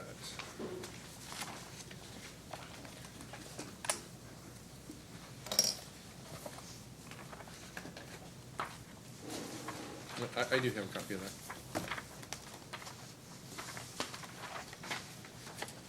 I'm sorry, did you say you do have a copy? I do have a copy, yes. Can you turn to page 11 of 161, please?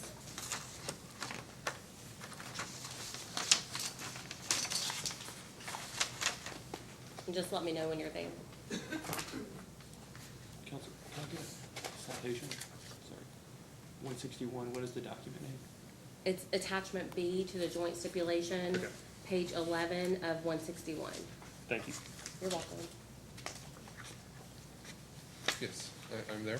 And do you see at the top, paragraph 4, connection of service? I see that. All right, and then the first sentence states, except as provided in section 15 of the Kentucky Public Service Commission's regulations. Do you see that sentence? I do. In order to be clearer regarding this regulation that's being referenced here, would Duke be willing to change this language to except as provided in 807 KR 5006, section 16, winter hardship reconnection? Yes, I believe we made several of those other changes. Apparently we missed one.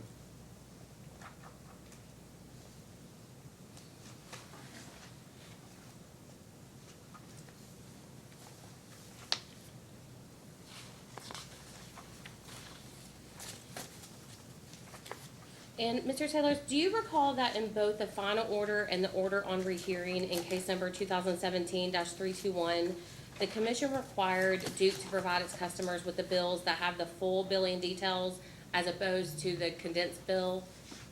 I do.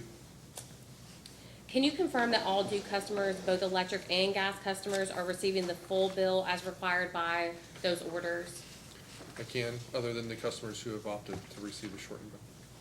All right, and that's one of my next questions is, if they have opted out, what is the process to do so?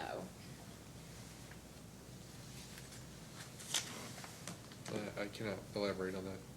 I don't know what that process is. All right. Commission staff will issue a post-hearing request for information on that question. I don't want to answer for you, but I think they check a box on the invoice, don't they? I wasn't certain. I think it's on their bill. They can check it off and send it back in, but I'm just not certain. All right. Can you please reference attachment D of the joint stipulation? I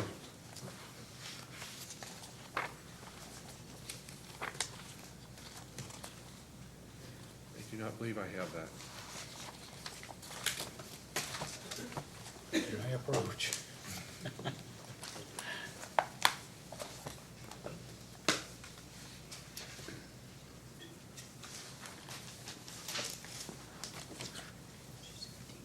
D. You said D as in dog? Yes.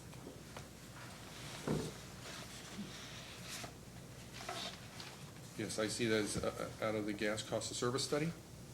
Yes. Okay. And can you confirm that line 8 reflects the $44,136 increase in the reconnection charge?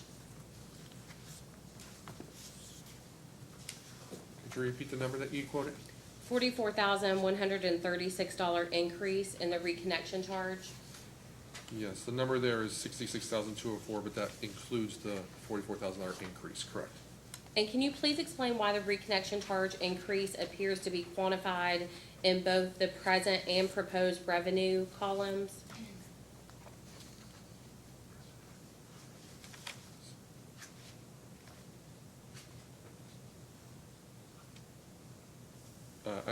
I'm unaware. I'm I sorry. do not know. But you agree that they are in both of the columns? Yeah, both columns have 66,000, correct. Okay, one moment, please. Okay, as a post-hearing data request, the commission staff would ask for a revised version to be submitted.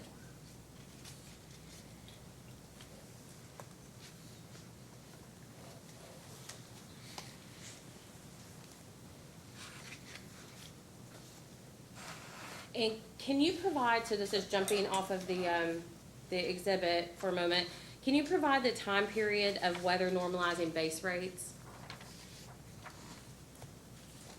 Could you say that again? Can you provide the time period of weather normalizing base rates? Time period. I'm not certain I understand your question. Are you talking about the weather normalization process our forecasting group does? Yes, is it 20 or 30 years? I believe it's 30 years, but I'm not certain.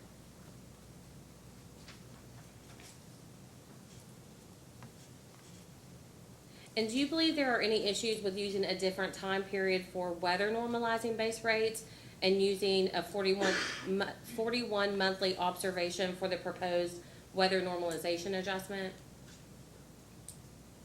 No, I don't see any issues with that.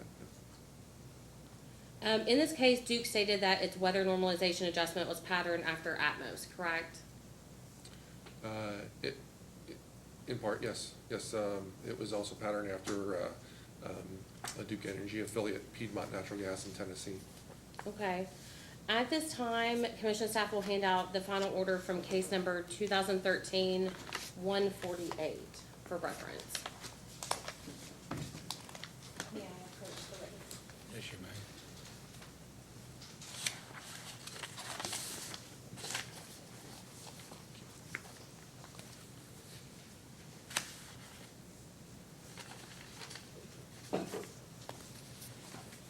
And if you could please turn to page 40.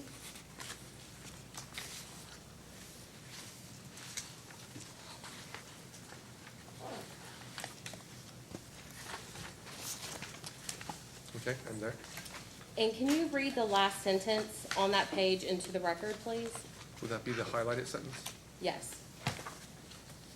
In Atmos Kentucky's post-hearing brief, it alluded to testimony that it is willing to use a different data set for calculating its WNA, but stated its concern that the same data set should be used for normalizing test year revenues, in its rate case as is used for its WNA. So I want to just jump back to the other question where I asked if you saw any issues using two different time periods. It appears that Atmos is stating that they did have issues. After reading that sentence, do you have any different answer, or? Not having read this order or understanding the issue in question, I have no issues with the way that we're calculating the WNA. This might be a better question for our forecasting group who actually developed those equations. And who would that be? Mr. Pasty, And he's not here today? correct. And with regard to the weather normalization adjustment time period, would Duke be willing to change its tariff so that it calculates its WNA using the same methodology as Atmos? I'm not willing to say that at this time. I'd like to look over that first. Okay, commission staff will issue a post-hearing request for information on both of those last two questions. So you'll have time to research it before answering.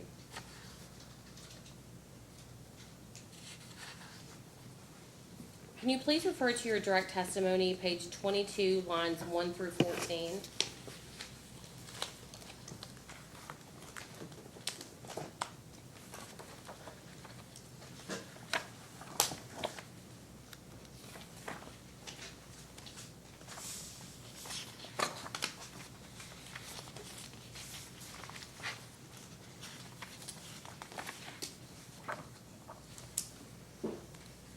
I'm there, page 22, you said? Yes, lines 1 through 14. I'm there.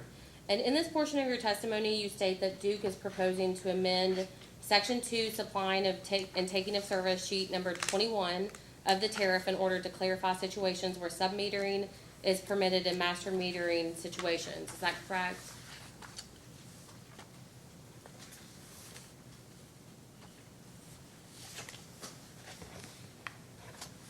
Correct.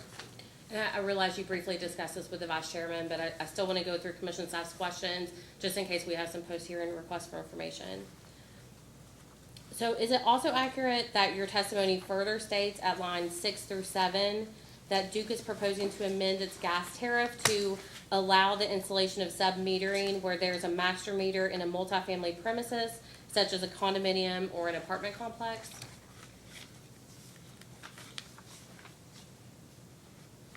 Correct, and specifying not reselling the company's delivered gas, yes. Yep. Will you refer to Duke's proposed tariff sheet 21, paragraph number 6? Could you state that again, please? Yes, Duke's proposed tariff sheet 21, paragraph number 6. Use of service. That would be in attachment B, correct? Well, I have it from one of the original Schedule L1. So I'm not sure if it was updated throughout the record.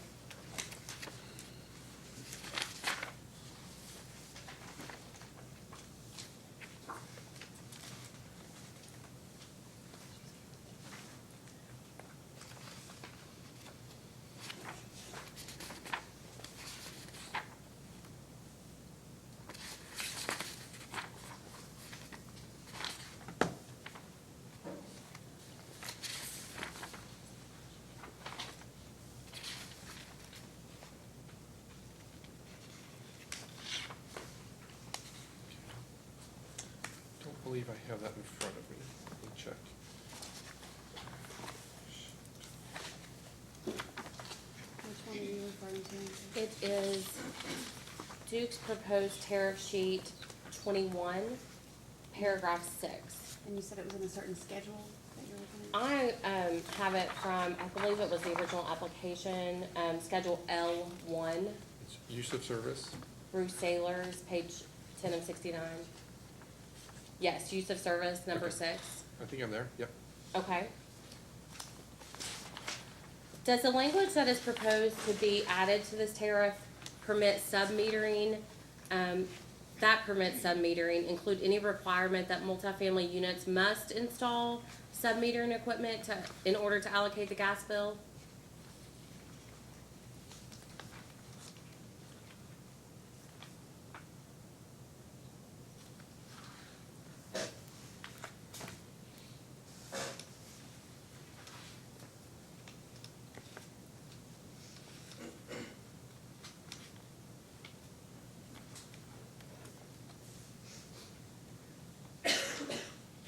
No, it doesn't require that, no.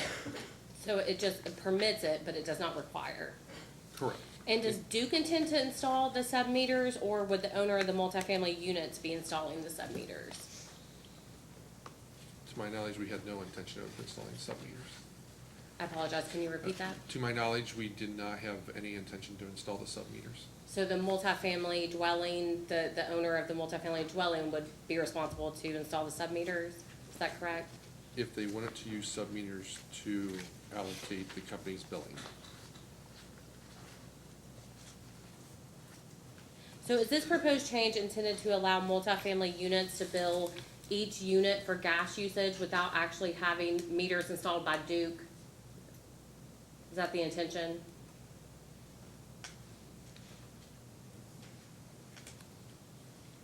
I don't believe the way you worded that, no.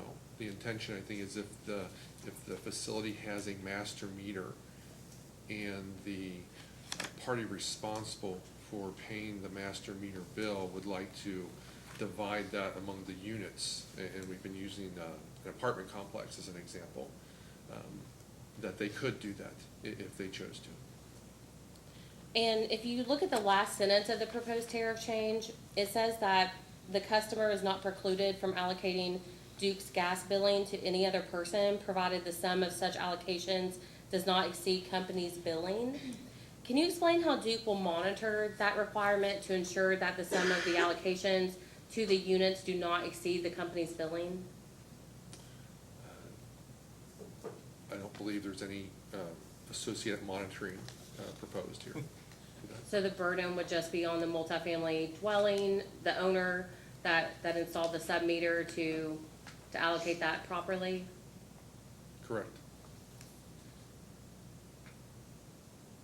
So my next set of questions, I was going to ask if the allocations exceed the company's billing, would Duke require the customer to make refunds to the unit? But you're saying Duke will not monitor that, so then you would not step in and require refunds to be made to the units? I would say if it came to our attention, we would certainly look into the issue. But you're right, we wouldn't have monitoring in place to make sure that that was being followed.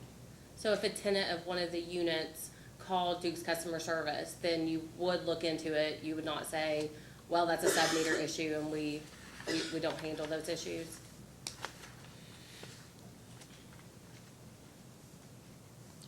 I would like to say yes, we would look at, investigate that situation, but I do not know what the processes are for that right now.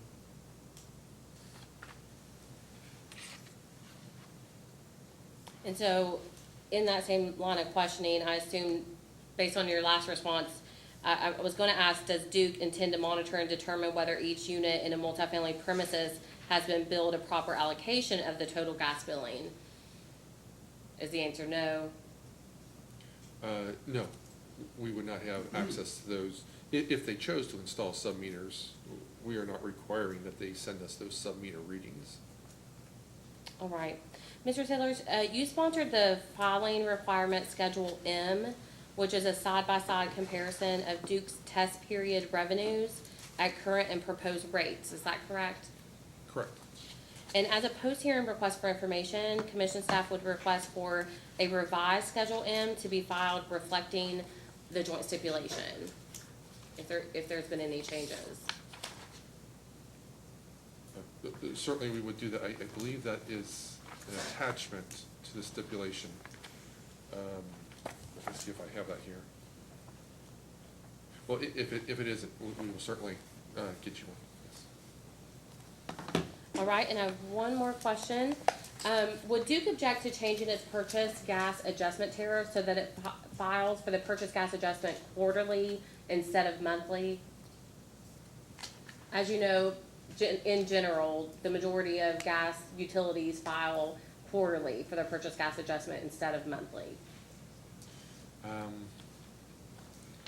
don't believe I have the information to be able to commit to that. That would probably be best in a data request or ask to another witness. Is there another witness here that could answer that question?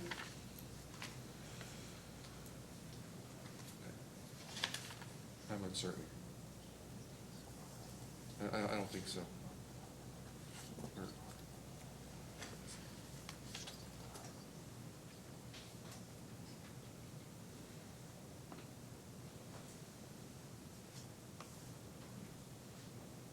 didn't know if council was discussing whether there was another I witness. think it'd be appropriate to respond to post-hearing data request, Your Honor. Post-hearing request.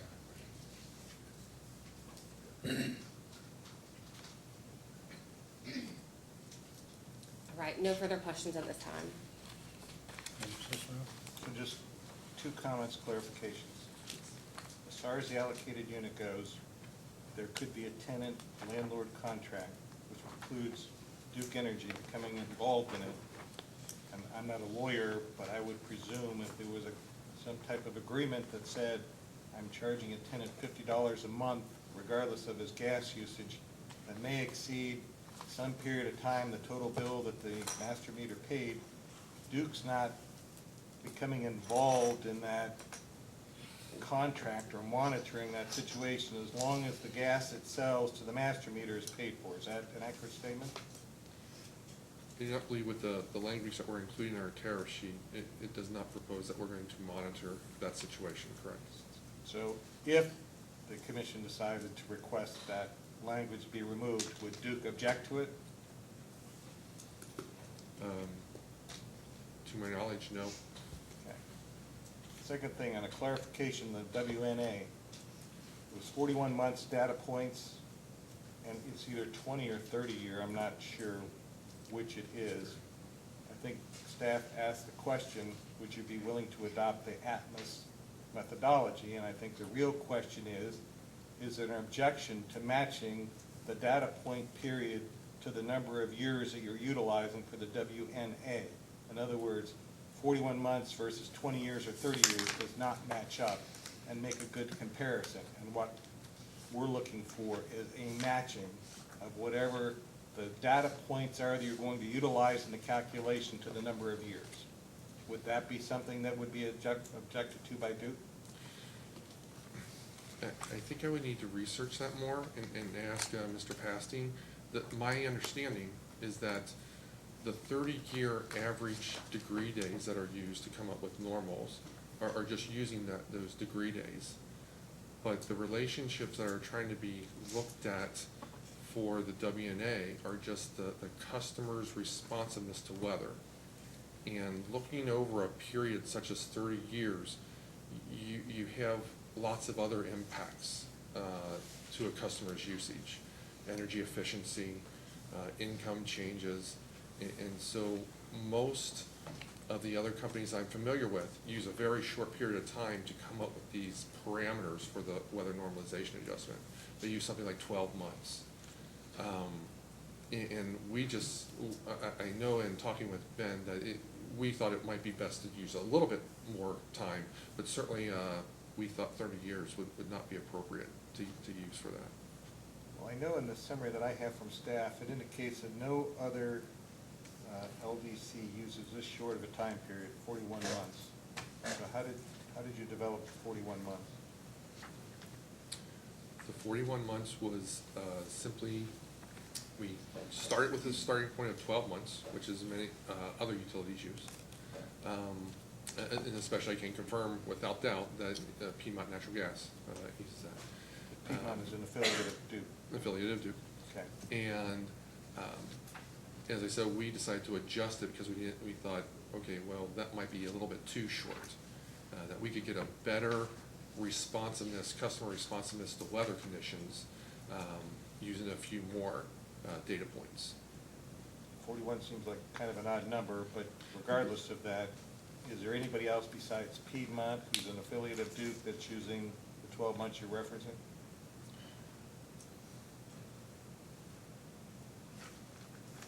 I would have to recheck the research that I did. I can't say with confidence that it definitely is. The staff will make their post-hearing data request and they'll put it in a more succinct fashion than I'm asking it, but I'm sure we'll find out the information when it's proposed and the way they ask it, so that's all I have. Mr. Matthews? None.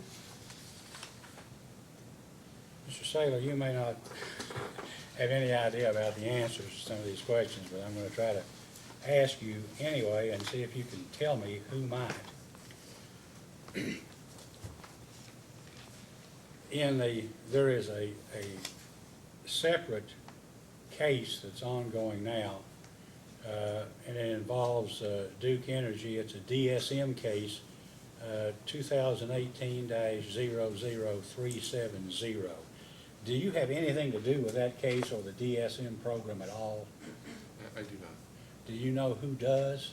Who at Duke would be responsible for overseeing, managing the DSM program? Tricia Hammerly is one person that would have a general knowledge of all the DSM programs in Kentucky for electric and gas. But if my understanding is that each program has its own separate program manager. So this program that I'm interested in, the HEAP, Home Energy Assistance Program, who manages that? Do you know? I do not know the person who actually manages that, but as I know that Trish Hammerly is one person that is more of a generalist, oversees those programs. Do you have any idea, or do you know who would know what management actually consists of insofar as managing costs, including administrative costs of the entity, Northern Kentucky Community Action Council, which apparently provides the names and some information to Duke, which Duke uses in the operation of the program? I don't know the operational details. I know a few general details about the program. If you would like to know that, I know when you asked before if we consider raising that 10-cent charge, and I do know that we had considered that. I think through several informal conversations that it was decided that we would not request an increase in that charge, simply for customers' concern, to keep their bills down. It all depends on which customers Yes. you're talking about, right? Okay. Yes, absolutely. And then I know that in July of 2018 that program had a balance, but I'm sure all this information is much more detailed in the DSM docket. Well, the reason I asked, and this is an old order, and so I confess not to have found anything or been able to, but it indicated in 2008, I guess this is when the program was up for reauthorization.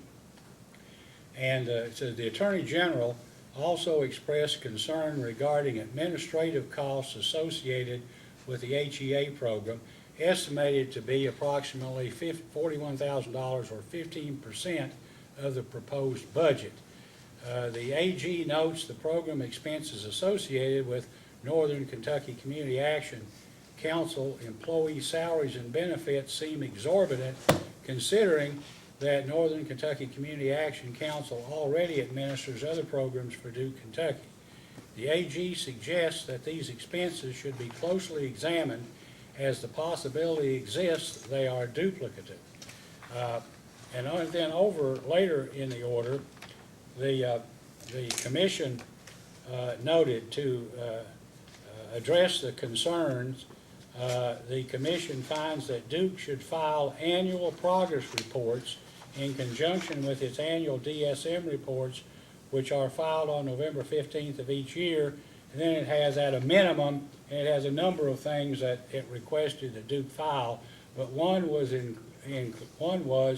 the Northern Kentucky Community Action Council's actual administrative costs associated with the HEA program. And I know this is something else, but we're quite frankly interested in seeing that the contributions are raised and that the administrative costs are kept at no more than is absolutely necessary. And that's why I ask, and I assume that somebody at Duke at least monitors those things so that we can get that information. I agree. I do know that there are people that monitor that type of information. I don't have any of that information in front of me. And as far as you know, nobody who's in the room now would have that information, correct? Thank you. I have no further questions, Mr. Chandler. We have a few, thank you, Chairman. Council, any redirect? Oh, I do. Oh, Sorry, I you do have do? a I'm few. sorry. I'll let you. I apologize. Good morning, Mr. Sailors. Morning.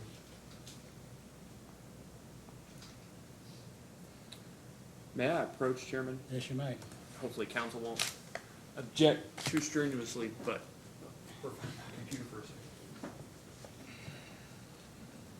Do you mind if I ask a couple questions from here?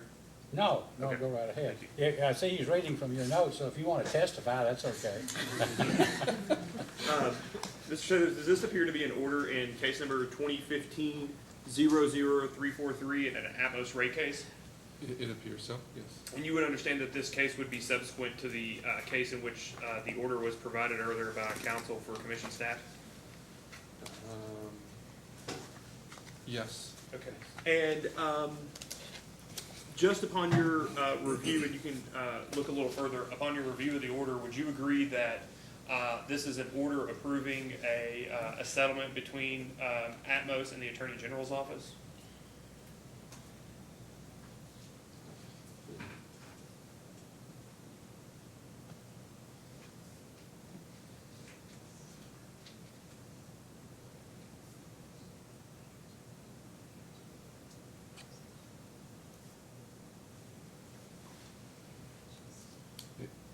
Yes, I believe so. And if you'll turn to page 4 here, there's a discussion in that order about portions of the settlement agreement. And you'll notice that the 1, 2, 3, 4, 5th bullet point down, it discusses Atmos Kentucky's proposed modification to its weather normalization adjustment. Do you see that? Yes, Atmos Kentucky's proposed modification to its weather normalization adjustment rider will be implemented with the modification to use a 20-year data period. Okay. And do you mind to finish that sentence? A 20-year data period for what? For future rate filings to determine normal heating degree days. Okay, so based on that language, would you agree that the proposal of the 20 years that Atmos is discussing here is different than the 41 months that you're talking about in Duke's proposed weather normalization adjustment? Correct. As I stated previously, I think there's two different things. There's the calculation of what are normal heating degree days, and then what are the parameters used for the weather adjustments in the model. Yeah, correct. And so you would agree that this is not saying that the 20-year data will be used for the second thing you were talking about, which is the actual normalizing, but rather for the actual heating or cooling degree days? Correct. Okay. And that's a significant distinction, correct? Absolutely. Do you also have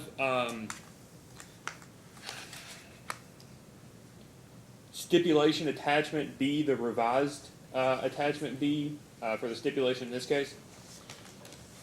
Revised attachment? No, I do not have the revised. I have the original. Oh, the original I think will work. Do you mind to turn to page 20 of that?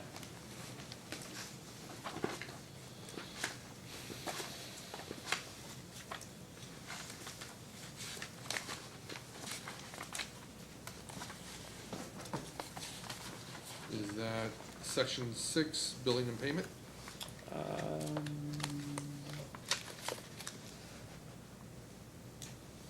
Section 6, billing and payment. Okay. Do you see the fourth paragraph in that seems to be a text addition that starts with customers current? Yes, I do. Okay. So do you remember being asked earlier about the pick your own due date, and you discussed the adjusted due date and noted a distinction? Yes. And what is the distinction between the two? The adjusted due date program allows the customer to move their due date forward some number of days. I don't believe it's more than 10, but it is. You can reference the text there if you'd like to get clarification on that.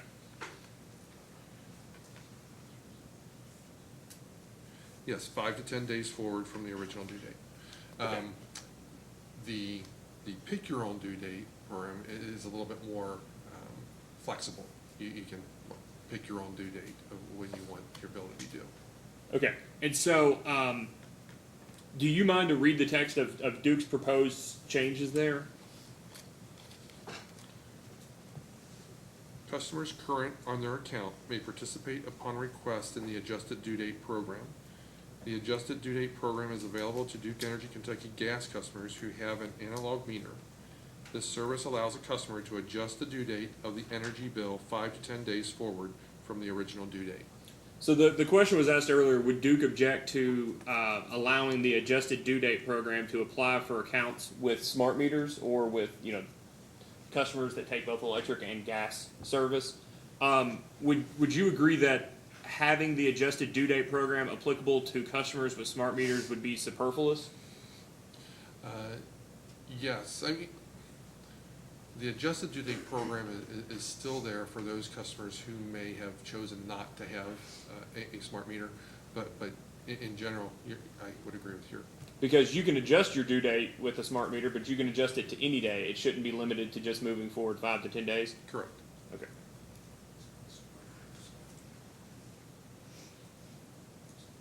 That's all the questions I have, Chairman. Any redirect? Yes, Your Honor. Mr. Sailors, do you recall conversations and questions about the company's proposed changes to its tariff that would allow sub-metering? I do. Under Duke Energy Kentucky's current tariffs before this proposed change, would sub-metering be allowed?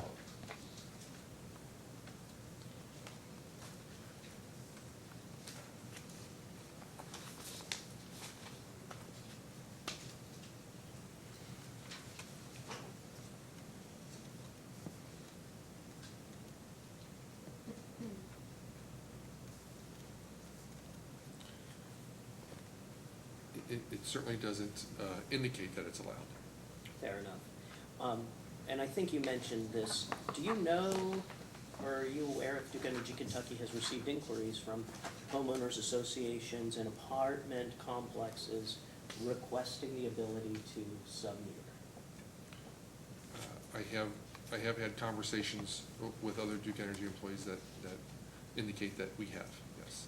And Mr. Sailors, are you aware whether the company actually sought a staff opinion letter about the sub-metering of natural gas service for apartment complexes from this commission?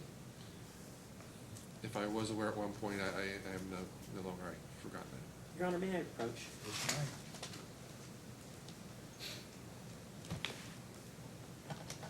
I'm going to hand you my computer here. And if you would, Mr. Sailors, could you please read the title right here? PFC Staff Opinion 2015-007. And I'm just going to scroll down here to what the heading discussed on that, just to see if this refreshes your recollection at all. And if you could just read the first two paragraphs there, please. Certainly. This letter responds to your letter of August 4th, 2014, in which you requested an opinion regarding the jurisdictional status of a homeowners association that is a customer of Duke Energy Kentucky, Inc., Duke. The HOA has allegedly installed sub-meters and interior piping for the purpose of reselling gas to residents throughout an apartment building. This opinion represents staff's interpretation of the law as applied to the facts presented, is advisory in nature, and is not binding on the commission should the issues herein be formally presented for commission resolution. Your letter presents the following questions. Do the actions taken by the HOA render it a public utility as defined under KRS 278.0103 and thus subject to the jurisdiction of the commission? 2. Do the HOA's actions create a master meter system pursuant to KRS 278.495? 3. Do the HOA's actions subject it to the provisions of 807 KAR 5:022, Section 16 regarding the installation and control of gas meters? 4. Do the HOA's actions violate Duke's tariffs? And 5. What options does Duke have in light of its safety concerns regarding this situation? Thank you, Mr. Sailors. So, Does that refresh your recollection at all? I remember discussing, this situation and recalling that we decided that we needed to put something in our tariff sheets to address it. Thank you. No further questions. Ms. Gold, No anything? further questions. I have to have a clarifying question. Council has referred to it as sub-metering, which I have to admit, I did not see the term sub-metering, and even in the language, I only saw reference to allocating of gas usage off of a master meter, and the reference that's made in the staff opinion refers to the actual placement of meters off of a master meter. Now, that's known and measurable, and that might be a different situation. But as the language appears in the tariff that I looked at, in the proposed language, refers to allocation of costs, not sub-metering of gas usage. And so I'd like to make that distinction. I think the objection is permitting or not permitting allocation of costs based on a non-verifiable method of billing. And I think your language is very vague and probably should be adjusted if you're going to have something in there that references more of some kind of a measurement system than an allocation method that is not verifiable. I don't have anything else. Mr. Matthews? I don't have any. I have nothing. Mr. Chandler? Nothing, Chairman. Mr. DeCenzo, any? No, Your Honor. May this witness be excused? He may. You may step down. Thank you. Would you like to call another witness? Your Honor, we have one more witness to call, Ms. Sarah Lawler.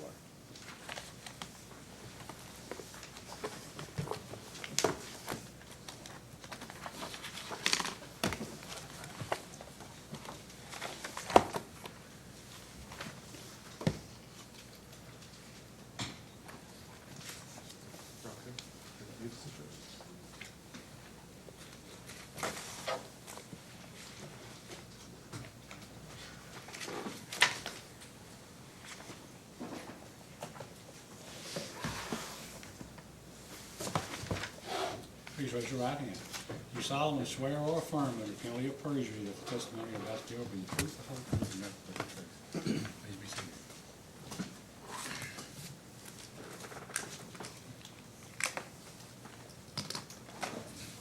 Good morning, Ms. Lawler. Would you please state your full name, your business address, and your title for the record, please? Sarah Lawler. My address is 139 East 4th Street, Cincinnati, Ohio, and I am Director of Rates and Regulatory Planning. Did you call certain testimony in responses to data requests to be filed in the record of this proceeding?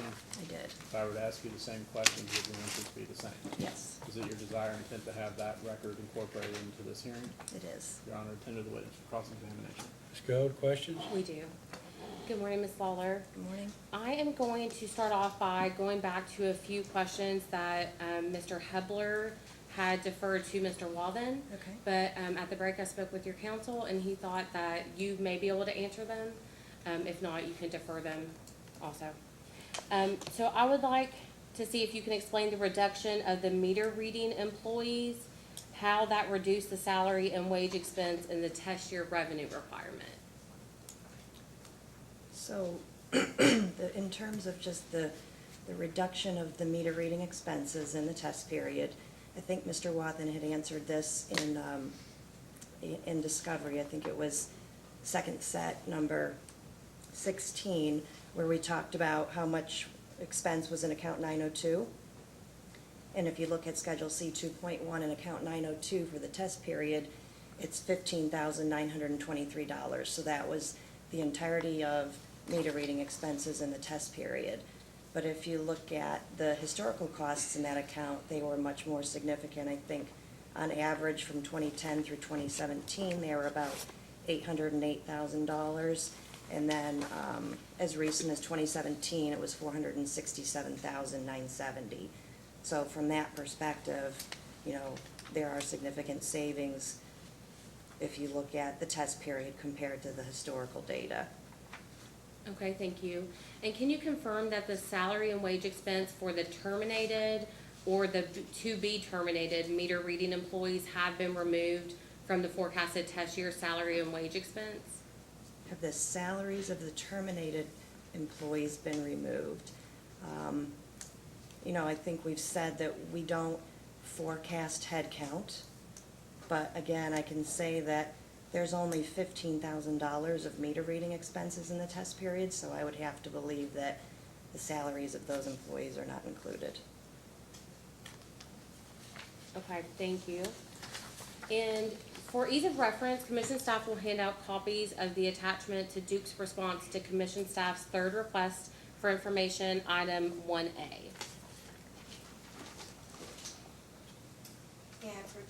Yes, you may.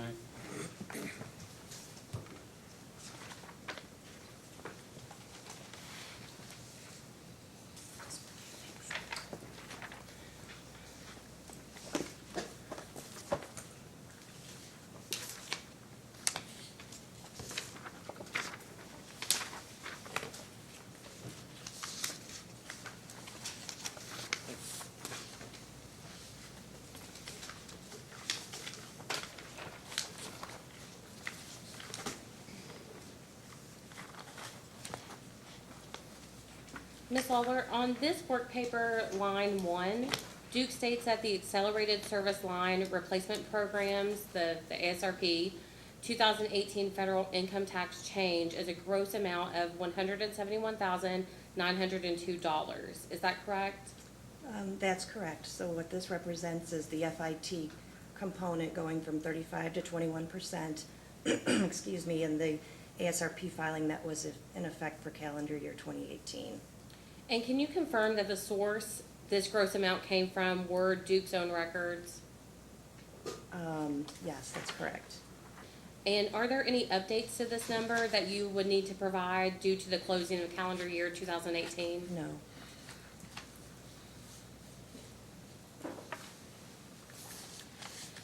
Can you refer to the joint stipulation, page 5, paragraph 7?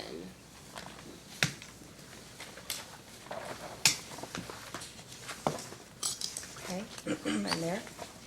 And it's entitled Previously Approved Deferrals for Integrity Management Expense.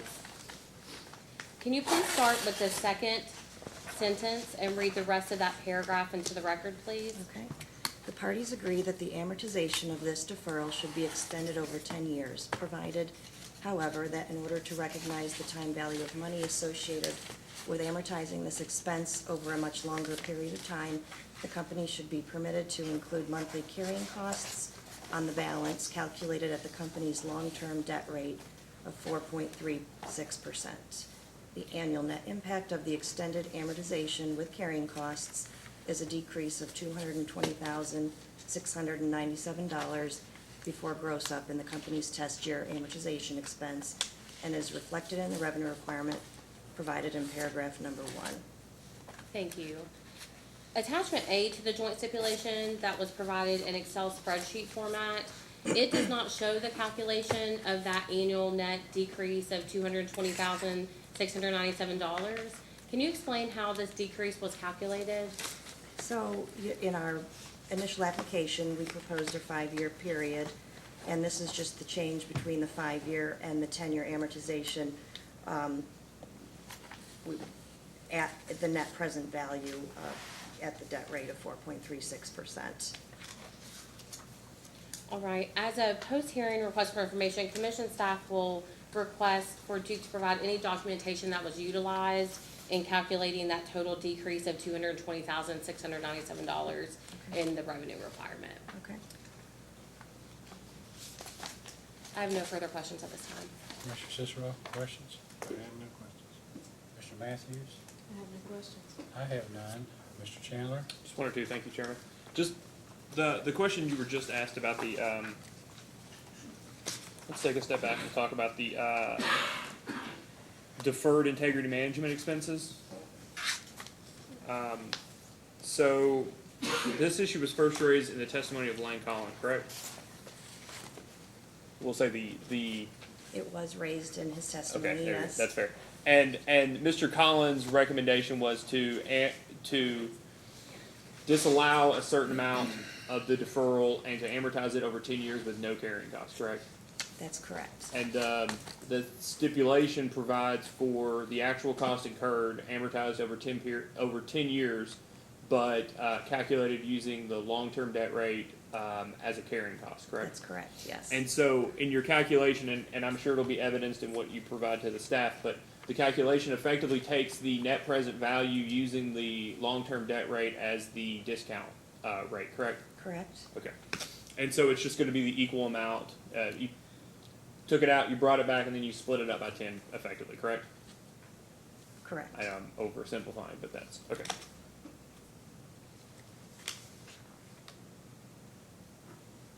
And just to be clear for the record, do you have attachment WDW SUPP1 attached to the Mr. Wathen's stipulation testimony?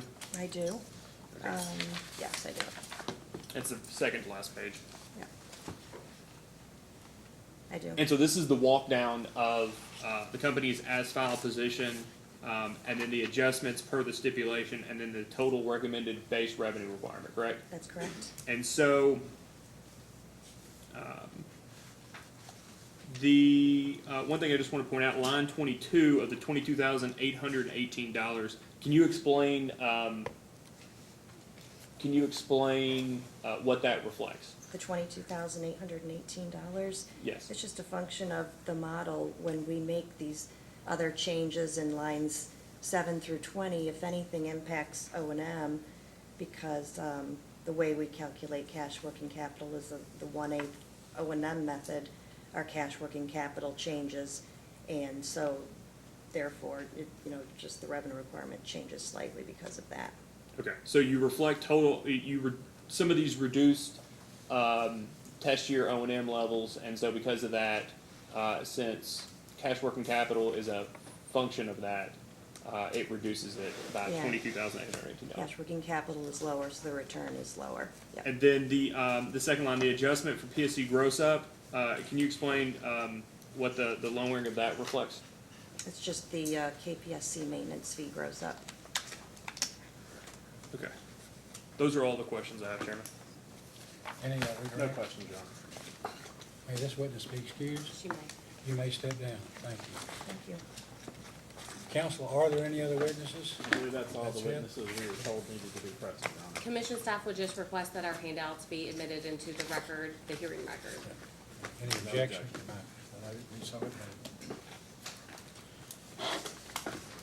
I guess before we go through our settlement colloquy, let me ask this. Can you provide or have developed all of the post-hearing data requests that staff would like by end of the day on Thursday, February 7th? That's what, 2 days, or do you need more time? If we could have until Friday, I think there's quite a few. It'll be Friday the 8th. What's the drop dead date on this case? It's the end of March, the very last day of March, I believe. All right, counsel for Duke, how much time will you need to respond? Probably need at least 2 weeks. It sounds like there's gonna be several data requests.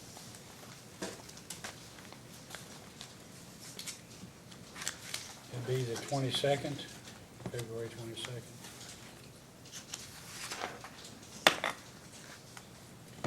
We have had, I guess, a settlement agreement. You ought to be entitled to file a brief or a memo if you'd like to in support of it. Would counsel like to do that? I don't believe that would be necessary. Mr. Chairman? I don't think so, Chairman. Thank you. All right, that being the case, I guess we have, is there anything else before we finalize this hearing? No, sir. All right, Sure. Ms. Spiller. Chairman, can I clarify something? Sure. So at the outset, and now I regret saying something at the beginning. Mr. Collins. My whole life's been that way, I understand. Mr. Collins did not come today based on the representations made by counsel, and I just wanted to make sure, that was a pending motion. I didn't speak up at the beginning, but I just wanted to make sure that was. Well, that's sustained. Approved by the All chair. of Thank the you. witnesses who've been identified or have participated in the case who aren't here today, all have been excused. And since he's not here, I would just like to, as a formality, move to admit all of his data request responses as direct testimony, including errata, as his testimony. Any objection? No I mean, it's in objection. the records. All right, let it be so admitted. All right, if we could get, I guess, Ms. Spiller and everybody who participated in this, this settlement. All right, please raise your right hands. Do you solemnly swear or affirm under penalty of perjury that the testimony and answers to the questions which you are about to give are true and correct to the best of your knowledge and belief? Were you aware of and did you have an opportunity to participate in all of the negotiations that resulted in the settlement agreement? Yes. Did you voluntarily sign the settlement agreement, and do you fully support each and every provision contained therein? Yes.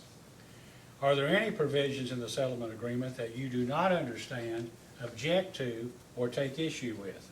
No.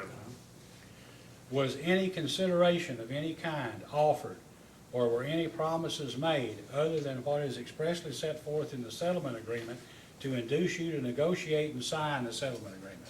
No. Are you aware of any reason why the commission should not adopt and approve the settlement agreement in its entirety? No. Okay, thank you. Please be seated. If there's nothing else, then this hearing will be adjourned to await the filing of the written data requests and responses, whereafter we'll have a decision. Thank you.